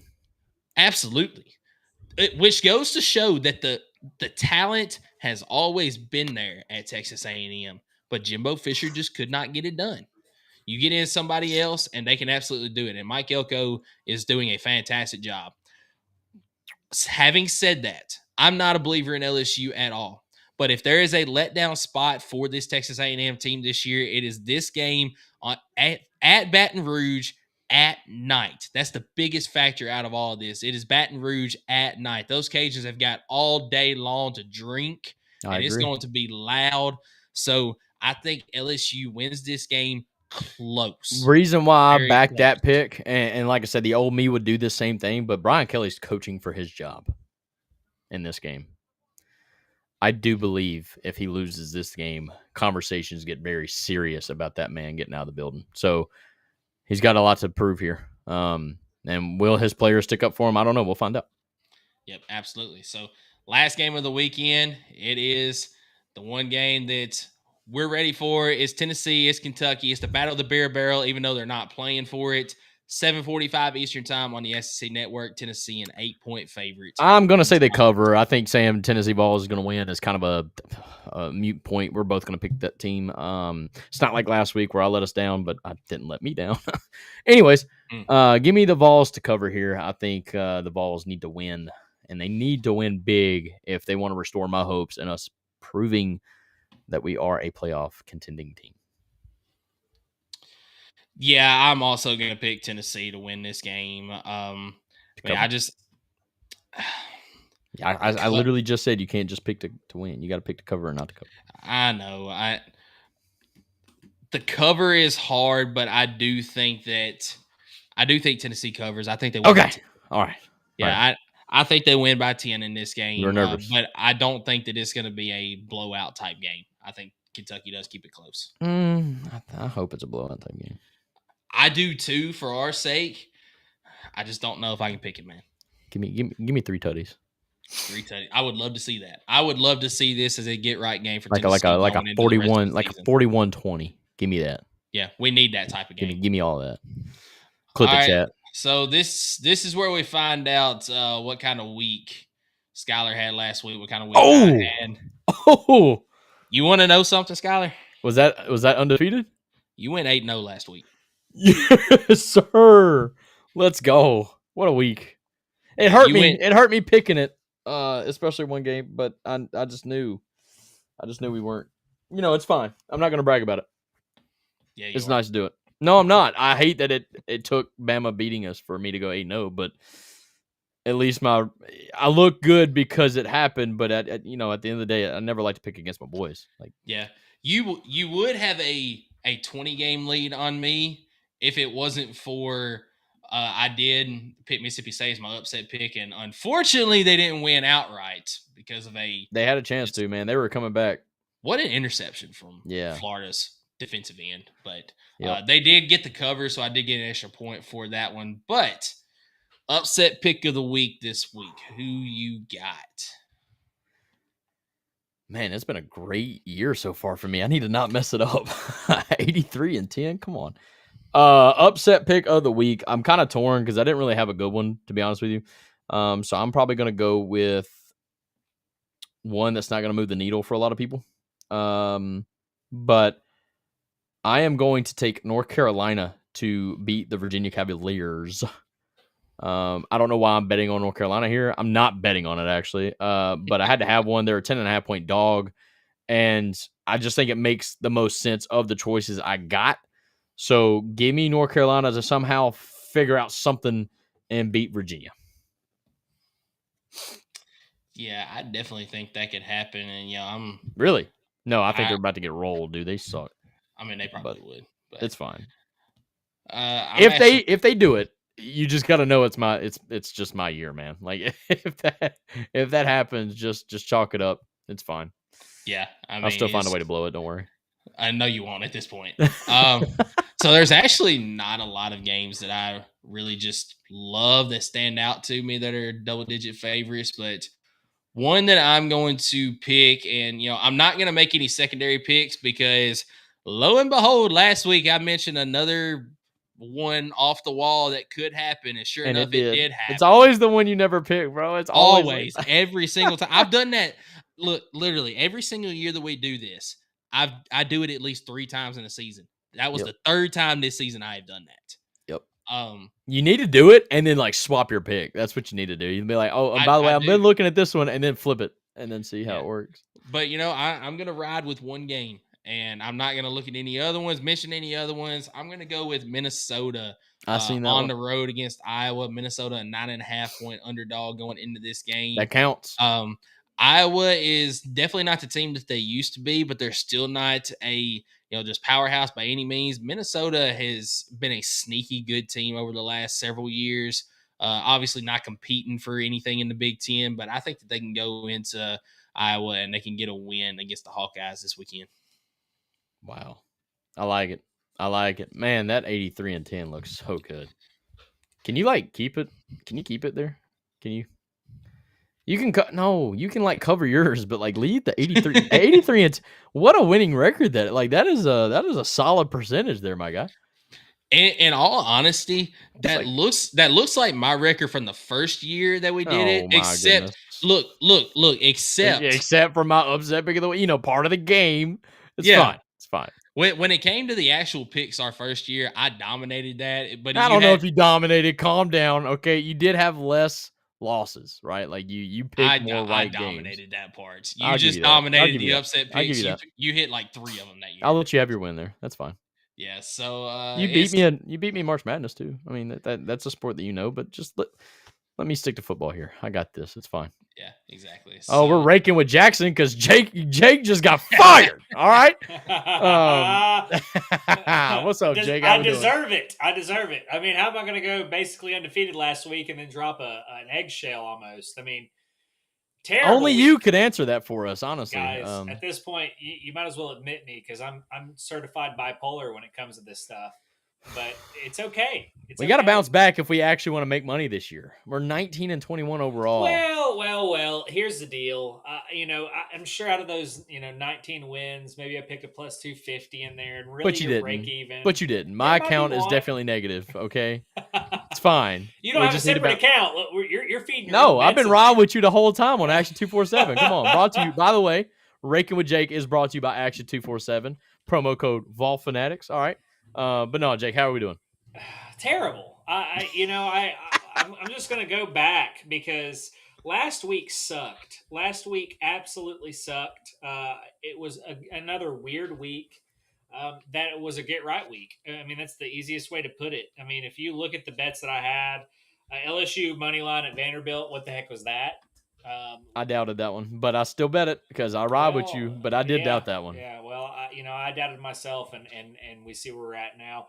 Texas Tech. You didn't doubt yourself because you came on last week and said that was your second most confident pick. That's what I'm saying. You see my faces when he said that. I'm like, oh, I don't know about it. But can we all not be shocked about the Texas Tech and Arizona State upset? Oh, that was crazy. That was something. What is this sport? Knowing dang well that Texas Tech about to win out now and win every game again by 24 points plus, just that one game that you bet on them. Of course. And then we go to Texas minus 12.5 at Kentucky. Well, great. That makes sense. Oklahoma minus 5.5 at South Carolina. This is great. I want you to remember that Oklahoma minus 5.5 at South Carolina. Just remember that bet because that one covered. And then Texas A&M at Arkansas under 61.5. I'm pretty sure there was 200 points scored in that game. So it was 87, I believe. 45 to 42 or something. Yeah, I mean, stupid number of points. I'm done with the unders at this point. I was gonna say they hit that total by halftime. I'm pretty sure. Yeah. I mean, I had an under in here. It was actually I was gonna take. I believe it was the Missouri at Vanderbilt under. I think it was at 52.5, and I said, no, Not a chance. No, not touching Not that. a chance. I would not ride with you on that one. They'll both be in the 30s, man. I have a minuscule notes for this segment today. This is the least amount of notes I've ever had. I want to keep this in mind, okay? So just know that. Well, at least we have an excuse next week if we suck. So. Absolutely, but the trend shows terrible, terrible. It keeps going back and forth. I think I might have had one back-to-back bad weeks. And in fairness, Skylar, it seems the weeks that he doesn't prepare very much, those are the weeks we actually do decent. So, I agree. I like some of these picks coming up this week, though. And listen, he came on with us earlier in the chat, and he said, "Yeah, I don't feel good about these picks." Yeah, so I feel good about this week. But hear me out. There is a pick, and it's about time. But he's got a pick on here. I'm gonna spoil it. But he bet on our boys. I hate doing it. I know you do. I know you do. I know you do. And that's exactly why we're not going to cover. So thank you. But I do think that's one of my best bets this week too. So let's hear it. It might be. What is the number one most confident best bet of the week? Well, this is not in order. But yeah, absolutely not. What are you talking about? Arkansas? Not. What do you mean? Me and him both picked Arkansas. This is money. This has to be money. I could have taken the spread, but I'm a big wuss. I mean, it is like 2.5. I mean, yeah, exactly. But knowing my luck, they'd win by 1, so that's why we took money line. Because if you had took the spread, this game would have gone to overtime, and Arkansas would have won this on a game 2-point on conversion. A 2-point conversion. It would have been stupid. It would have been stupid. That's fine. This game is basically Auburn's. Man, can we talk about Auburn for just a second? No, we can't. They're trash. They don't even deserve to be talked about. No, more so, they have been beaten by every force that is external known to man. Referees. The refs. Oh my gosh! They even got a referee fired. They're the first college that has actually gotten a referee fired. I'm going to say Auburn's wide receiver group is one of the best in the country. They are. 100%. It's crazy. But they're facing one of the best playmakers in the country in Taylor Green. That's exactly why I make this pick. I mean, think about what Auburn went against last week. I mean, they played a quarterback that, yes, we'll just say mobile. I mean, again, no notes here. I've seen enough ball to know that this is a Jekyll and Hyde situation, and that'll kind of be the theme when you see some of my other picks. When you go against a team that's a true pro style, that's going to hit you with multiple personnel and absolutely tear you up by gap scheming you and concept scheming you like Georgia, then to go to Arkansas, that's just going to have, let's just play ball, fellas. I mean, that's all Arkansas does. They're we're gonna toss the ball, we're gonna run it as much as we can, we're gonna do what we can. I feel like Taylor Green's in a Cam Newton situation, but he's just not good enough to actually carry the team. But he is almost close. He is almost doing it. But he's good, man. Yeah. I think I saw he's just got no help. He's got no help. I would love to have him on our team next year. Oh, go ahead and say that. Man. I want to go ahead and say that. Josh would eat that. I mean, he's licking each finger he's going through, and he's like, my God, can you imagine the RPO? I was just watching 2022 highlights. How much RPO we ran. I mean, you saw 6 guys in the box smushed together like this, and we're just going, whip, whip. Especially if our recruits, if they could sit behind him for a year, a guy that I don't know, man. I just think that would be huge. But no, I like it. Arkansas money line. You may not be confident in it. I like this pick a lot. Yeah, I just think again, it comes down to the gauntlet that we're playing. You're going to see veer and I hate using this term because it's not a great term, but veer and shoot is the way to word it. You see veer and shoot, you see spread, you see pro, you see some guys are in pistol like you see it at Missouri. There's a lot of variation in the SEC that's very, very, very hard to prepare for. So I love the idea, and the biggest thing, the tipping point is that this is at home. Arkansas needs to get this one. They've been playing close. I know that the A&M score didn't show it. They played A&M close. They absolutely were able to ride it out for, I think, 3 quarters. It showed. So the only con, golly, Auburn's talented. How do you waste that much talent? Because you're Hugh Freeze. Chop him out. Get him out of there. All right, next pick. We're going to go with Ole Miss at Oklahoma. This one's, I think, the only game I picked the spread. No, I picked 2 spreads. 3. Wow, good for me. We're gonna go through this None again. of these are gonna hit. So. Jacqueline Hyde. Ole Miss played a pretty good team in Georgia. I don't who did they play last week. They didn't play Georgia last week, did they? Am I Ole Miss played Georgia last week.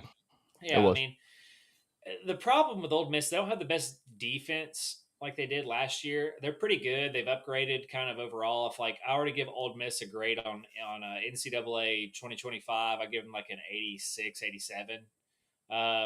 The thing is Oklahoma doesn't really face dynamic quarterbacks a lot, and I think Trinidad Chambliss, he's a beast. I think that he's able to convert and extend a lot of plays. I just think if this game's going to be lost, it's going to be lost close.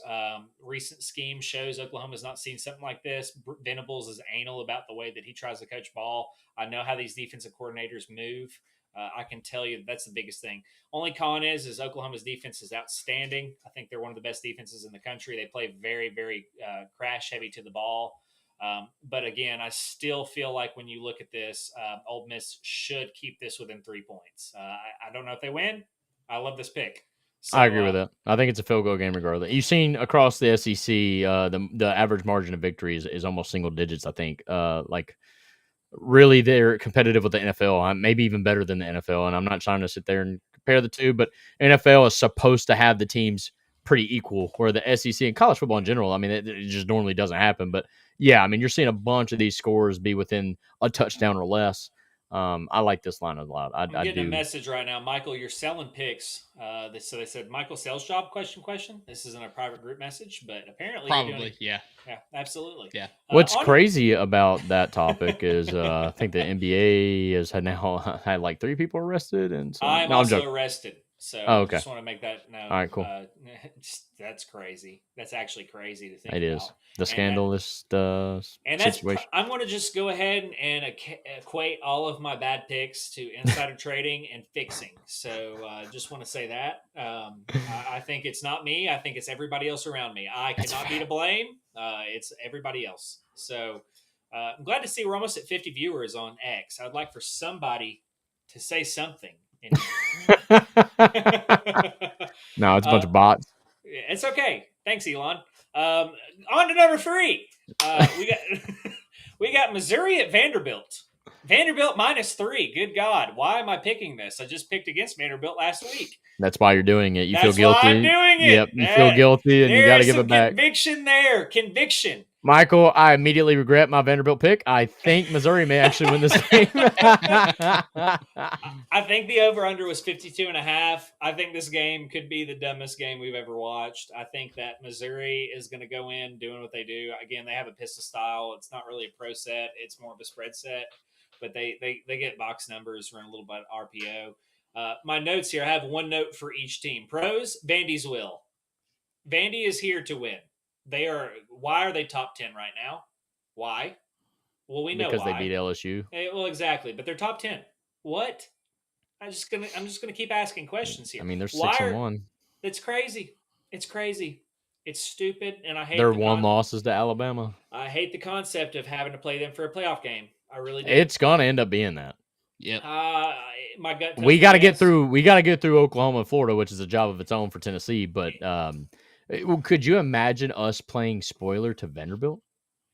It'd be we have no chance of. There's a real scenario where Tennessee's out, and we have to play Vanderbilt to spoil their playoff chances. You're making my blood pressure high because I see that happening. Oh, that's the problem. It's pretty close to happening. So what's the next one? It's fine. Yeah. I mean, this one's easy.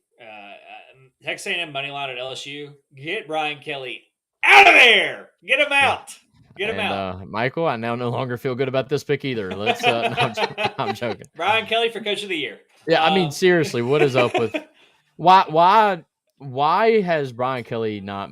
And I'm not saying that Nuss is the center of all the issues, but it's been very obvious that offense is lacked, and there's no better change or no better way to make a spark than to change the quarterback even a little. Like, I don't know, even if it's the wrong move, at least Nick Saban had the guts to do it because he's the greatest of all time.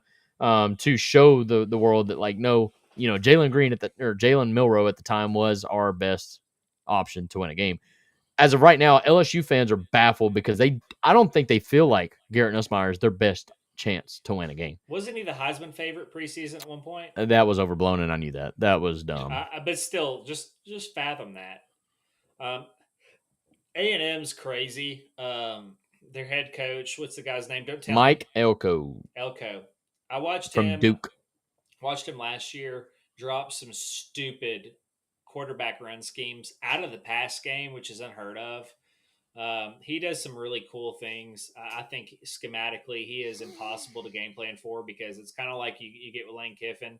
Lane Kiffin's got a weird way of coaching guys that's just unorthodox.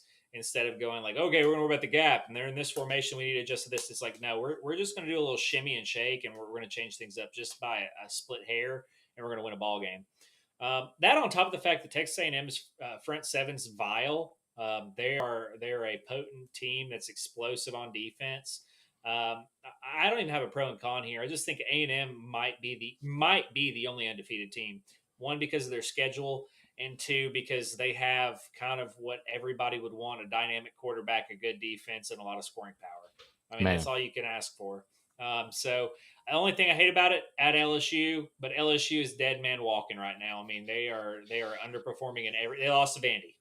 They lost to Vandy. I mean, I don't care if Vandy's 10. I don't care if Vandy's a 1. You lost to Vandy. A lot more teams here recently are losing to Vanderbilt. It's kind of like you lose a loved one. You don't really know what's going on. You're kind of like, that didn't happen. That didn't happen. You're in denial. I mean, that's what this feels like. And Vandy has ruined all of this season for everyone. So I hate you, Vandy. I want to get that on the chat. Hey, that over 4.5 bet that I made for Vanderbilt win total was the easiest bet I've ever made. That's a win total? Yes. I also made that the preseason. I can show you right now on my phone. The preseason win total was 4.5 for Vanderbilt. For me, and you're gonna say that I'm capping on this, but for me, the two easiest ones were Vanderbilt over 4.5 and Mississippi State over 3.5. Oh yeah, Mississippi State I forgot was at 3.5 too, and I bet that one. So yeah, I mean Golly. Kentucky punching air right now at 5.5 because I don't know if they go. No, I'm joking. It's fine. I mean, do we think A&M might be the best team other than Alabama in the SEC? So here's the problem with A&M that Texas I have. A&M is the best team in the SEC. I agree. I don't agree. I think at the end of the season they will be the best team. But I see 2 or 3 teams that can beat them. They're not on their schedule. Are you results based or are you performance based? Performance, 100%. I don't know, man. I mean, you get no. So you're a believer in your record says your record is what you are. Is that what I'm hearing? I kind of do. No, that's a garbage take. Now you are the reason why the committee sucks in the playoffs. you gotta have some constant there. I mean, that's what it is. That's how you do the scientific method. Not to get Has A&M played Alabama, Georgia, Tennessee? No, they haven't. They're undefeated. That's exactly. Let's no. They no. We're not going to play that game. Hang on. Because let me say this: they do look impressive, and I've given them credit all night on the show. But when you're telling me and you're asking me if I think that they're the best team in the SEC, I don't care at that point what the record is. To me, you're asking me, will they win against any given team in the SEC? And that's a no for me. And the reason why. Who do you take over? No. I know this is your segment, but hear me out. Yeah, I'm for it. A&M's SEC schedule so far. Auburn, who we've all dogged all night. Underrated. What? They're great. They have great talent. Terrible. You are lying your absolute teeth off. All right, Auburn, Mississippi State. Credit. They're Good decent, team. But they're not the top half of the league. Let's be honest. Florida, again, talented, not the top half of the league. And we know this. They played at A&M and not at Florida? They played home to Mississippi. A&M's the team we're talking about. They played home against all 3 of these teams. Okay. The only away SEC game they've had is Arkansas, and they beat them 45-42. Arkansas, again, bottom half of the SEC. Bottom freaking quarter of the SEC. Their 4 SEC wins are the bottom half of the SEC teams. So don't give me this. They are the best team in the SEC because they're not. They're not yet. You just had me mute myself. I was so fired up. I'm sorry. No. It's okay. You remember what's it called? T-ball. You know T-ball, right? We're just kind of hitting. I appreciate you stealing Matt for reposting the stream, man. You're a G. I think A&M's been hitting off the tee, and then when they get to a little bit of slow pitch, I think they're gonna knock it out of the park, man. I mean, and you may not be wrong, but like what I'm just saying is you can't deny that they've had an easier road than anybody else. Okay. So let's go back. Let's go to 2022 Tennessee. I was watching that game. They played a 17 pit. They were number 25. Why are we bringing up 22? I'm fired up. I'm sticking with you. We're trying to have some happier times than what we have right now. We are, because I want to just. We'll talk about it in a second. Again, it's just. No, I mean I hear you, but again, and then you get to Alabama, and then it's like, bang, baby, and that's what I'm seeing out of A&M. I am seeing it out of A&M. They don't have to win every game by 40 to be the best team in the country. They just got to win, and they ain't lost. I agree with you, but Mike right Elko, now, give Mike Elko what's it called? Bivocals at this point. And this guy needs to have a pocket protector. And for that matter, dialing it up. And for that matter, I think A&M should win the rest of their games. They play LSU, and I'm going to tell you right now, I think LSU is very mid, if not bottom half of the SEC. They should play Missouri at Missouri. That's going to be a close game, but Missouri is a good win. If they go in there and beat Missouri, you'd have Notre Dame and Missouri, right, as good wins. Then they play South Carolina, bottom half of the SEC. Then you play Texas. Oh, my gosh. Bottom half of the SEC. By 40. Hey, that's preseason number 1, man. Bottom half of the SEC. Hey, tomato. It's the SEC. They avoided Ole Miss. They avoided Alabama. They avoided Georgia and Tennessee. They don't have look, I'm just telling you they're not the best as of right now. They can go out and win, even if they go undefeated with this schedule. I'm not telling you. I don't believe that they're the best team in the SEC.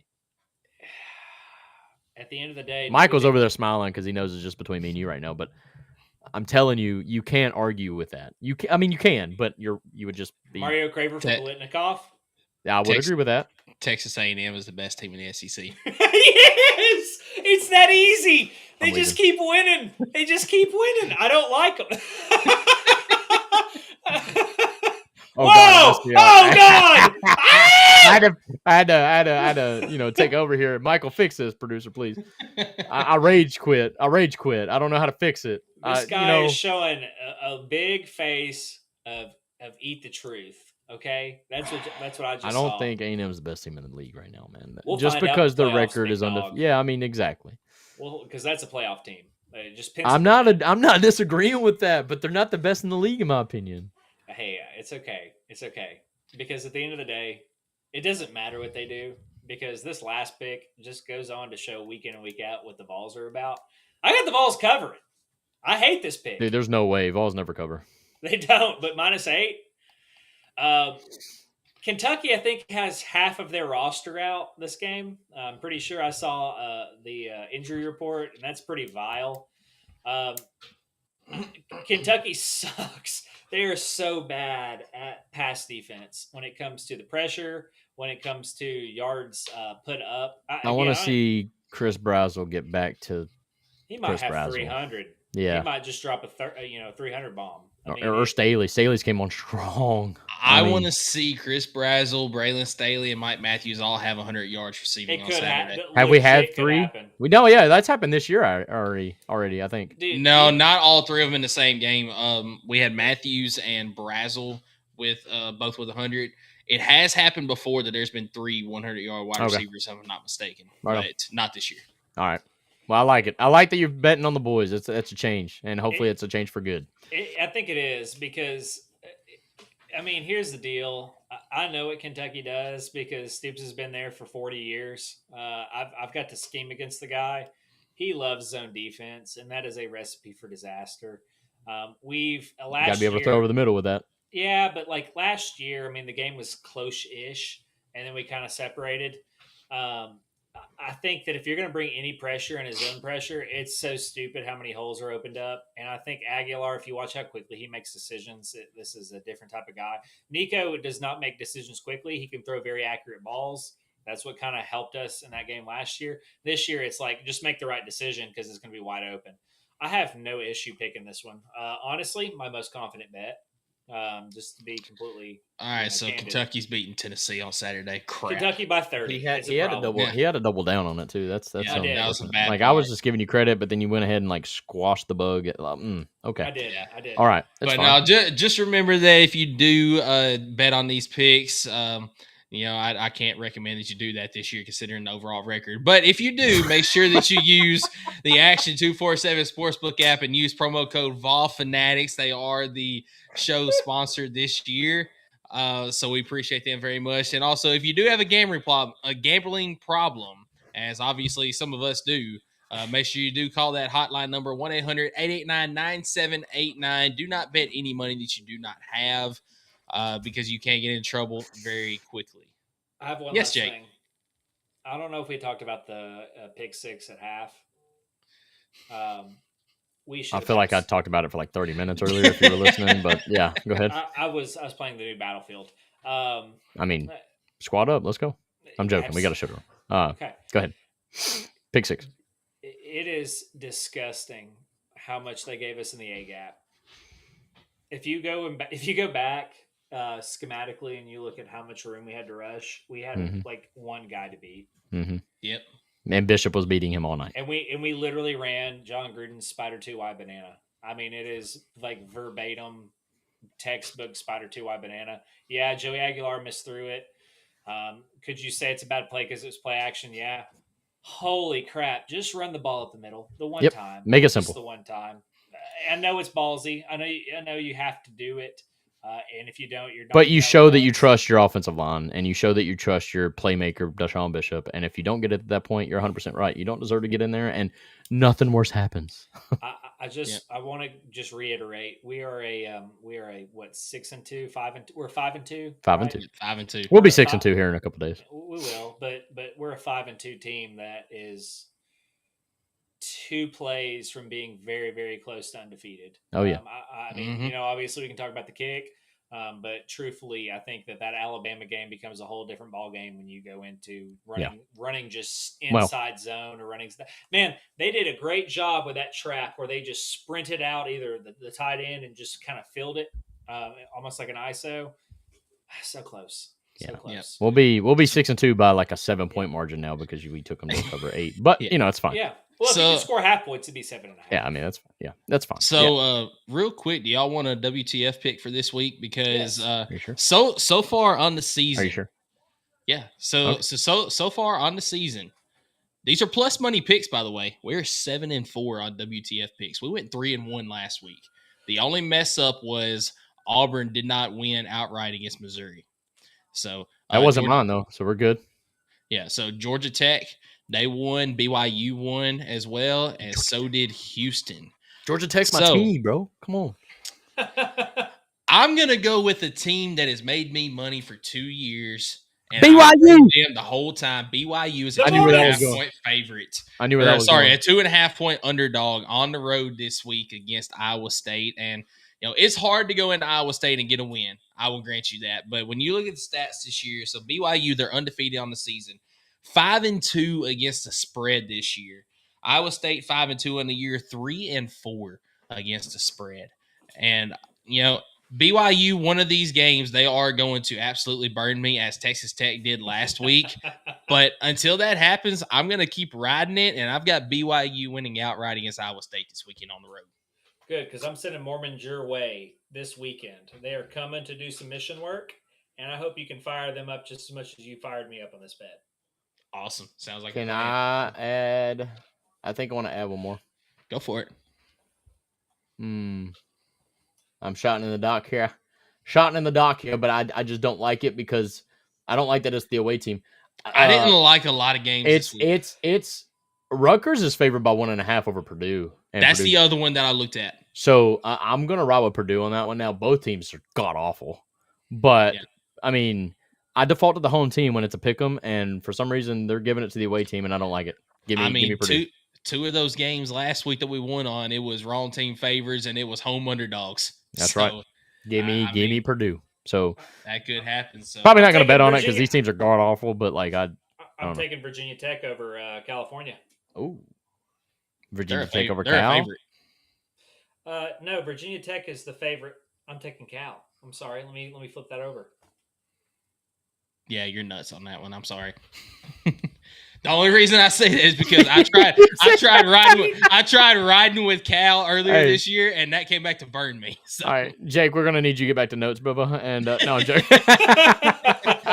Yeah, no, but no, Jake, appreciate you coming on again tonight, and hopefully we're gonna have a 5-0 week this week. So that's probably 3-2 or 2-3, but it is what I'm thinking 0-5. No, he's not been mid all year. It's been either like defeated or undefeated. So we're gonna need undefeated here. Pick a week. Pick a week. That's all I can tell you.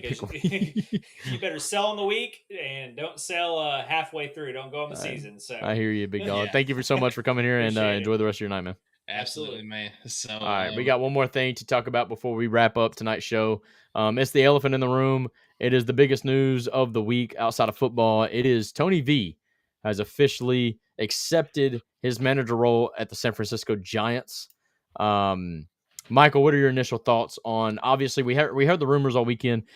Turns out he had to make a decision by, I think, end of day today, which he made that decision now yesterday. But what are your initial thoughts here on this whole situation? So my initial thoughts, obviously, I did not want him to go. Nobody did. No Tennessee fan did. Because nobody did.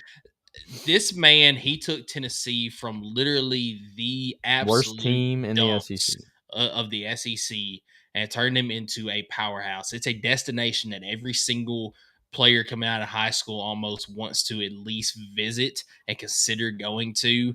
And, Tennessee is the only team that has made it to 5 consecutive super regionals. They have made it to the College World Series 3 times. They've won the SEC regular season and tournament twice and won the program's first national title under this man. They have the best winning percentage in college baseball over the last several years.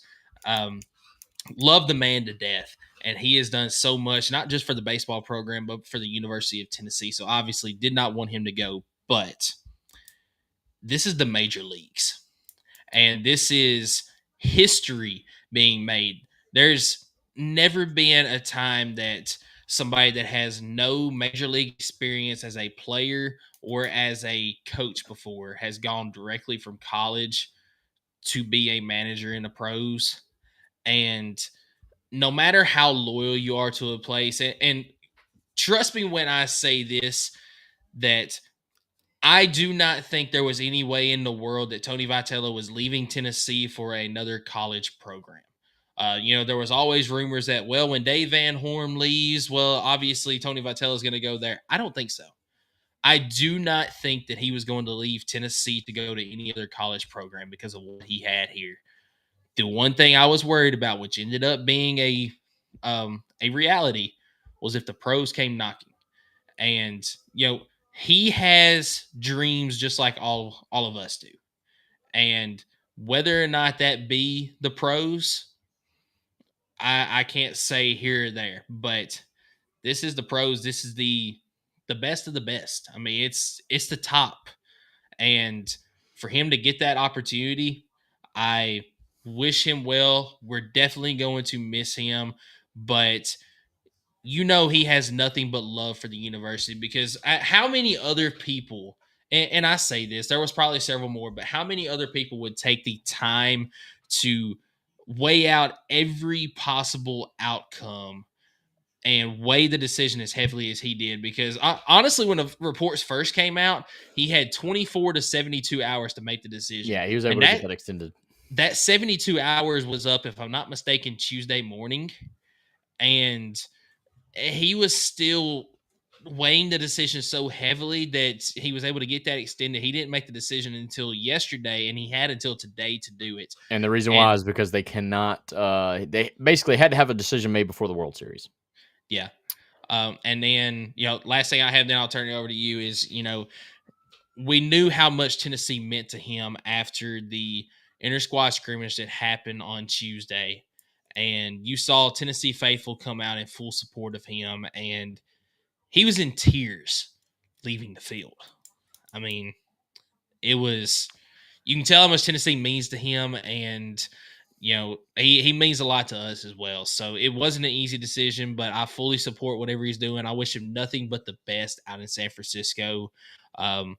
We just gotta next man up at this point. I mean, it's gonna be tough, but wish him nothing but the best. Yeah, absolutely. I'm gonna keep it as short and sweet as I can.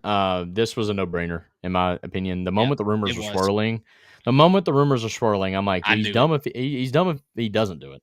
You have the chance to make history, go straight to the MLB pros as a manager with zero experience coming out of college. That's something we should root for. Like, that's insane. What a storyline that is. And he didn't do it for the money. All right. And so for people talking about he actually took a pay cut. Yeah. And for people talking about like him and Danny White didn't have a great relationship because he was taking away funds and giving it to the ladies basketball team. Like, and to that, I say, look it up. There's nothing true about that report. And if it was true, Tony wouldn't have even thought twice on this decision. He would have left immediately. You would have seen Saturday that he accepted that job. That wasn't true. In fact, the amount of money we put into this program, look at what's happening right now. When you watch baseball games and you see how much Lindsey Nelson has transformed in just this last offseason, it just debunks that whole theory because, I mean, obviously Danny White's going to support the folks that help support this organization in the way that Tony V was able to do that, put the spotlight on the baseball field. Of course, he was going to dump money into that. So with that being said, Tony V going to the pros, I support it 100%. As big of a Braves fan as I am, I'm a Giants fan. And like, there's no way I'm rooting against the guy. I want him to go be great. And yes, as Clark mentioned in the comments here on Facebook, I want him to be great because I do not want this to be a Nick Saban situation. I know that's a different sport, but let's say he goes to the Giants, it doesn't work out. No other MLB team gives him a chance. The worst case scenario for Tennessee fans is he goes to a Mississippi State or something like that, and then he has his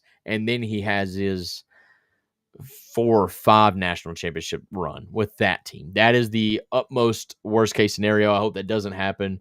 So until then, until we have to deal with that, I hope he goes and wins a World Series in the pros and preferably with the Giants, because then it shows that he was able to do it and he was able to stay loyal to those teams. Because let's be honest, there's a coaching search now for baseball, right?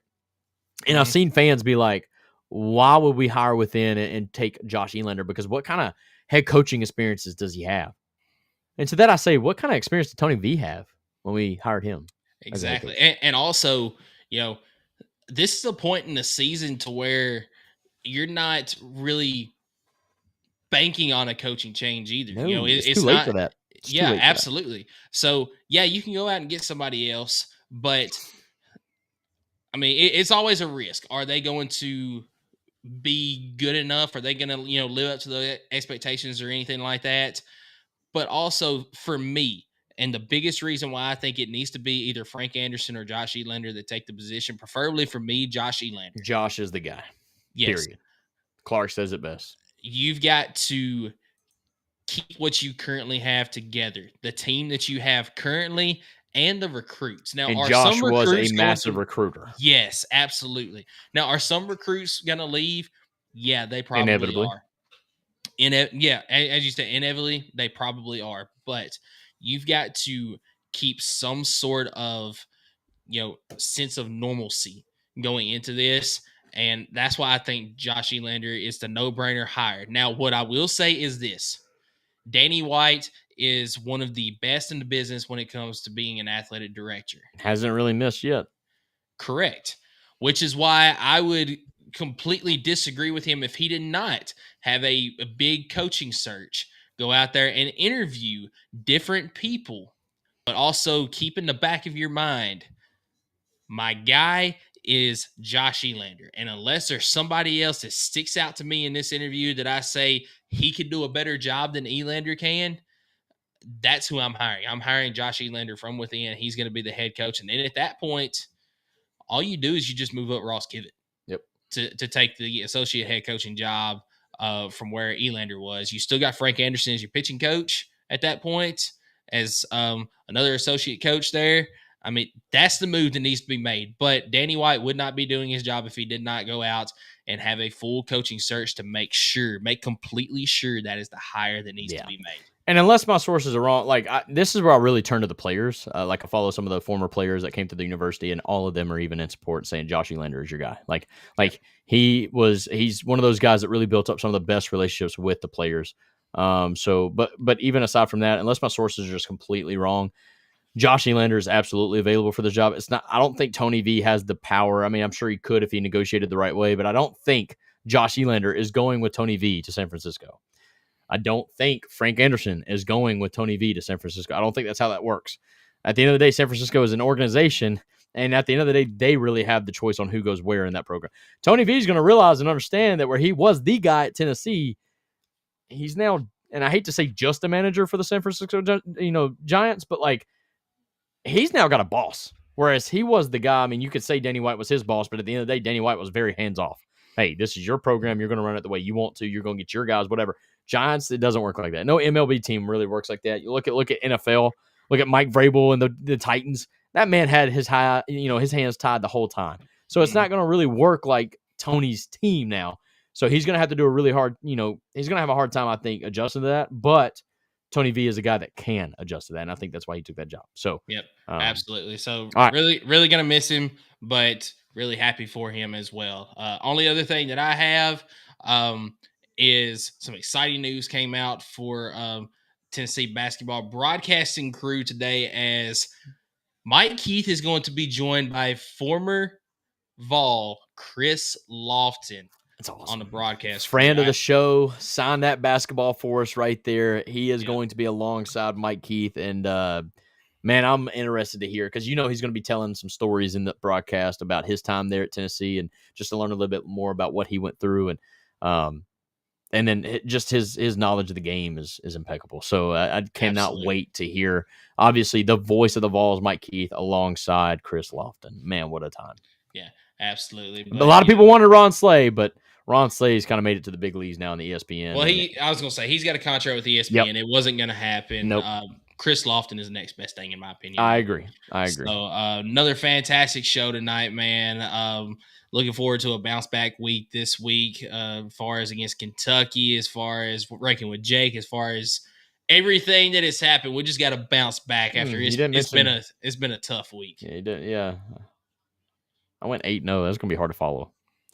Okay, I had to say it one more time. No, I'm joking. Go Vols, baby. Let's go beat the Kitty Cats. Yeah, absolutely. Go Vols. Enjoy some football this weekend. Let's do it.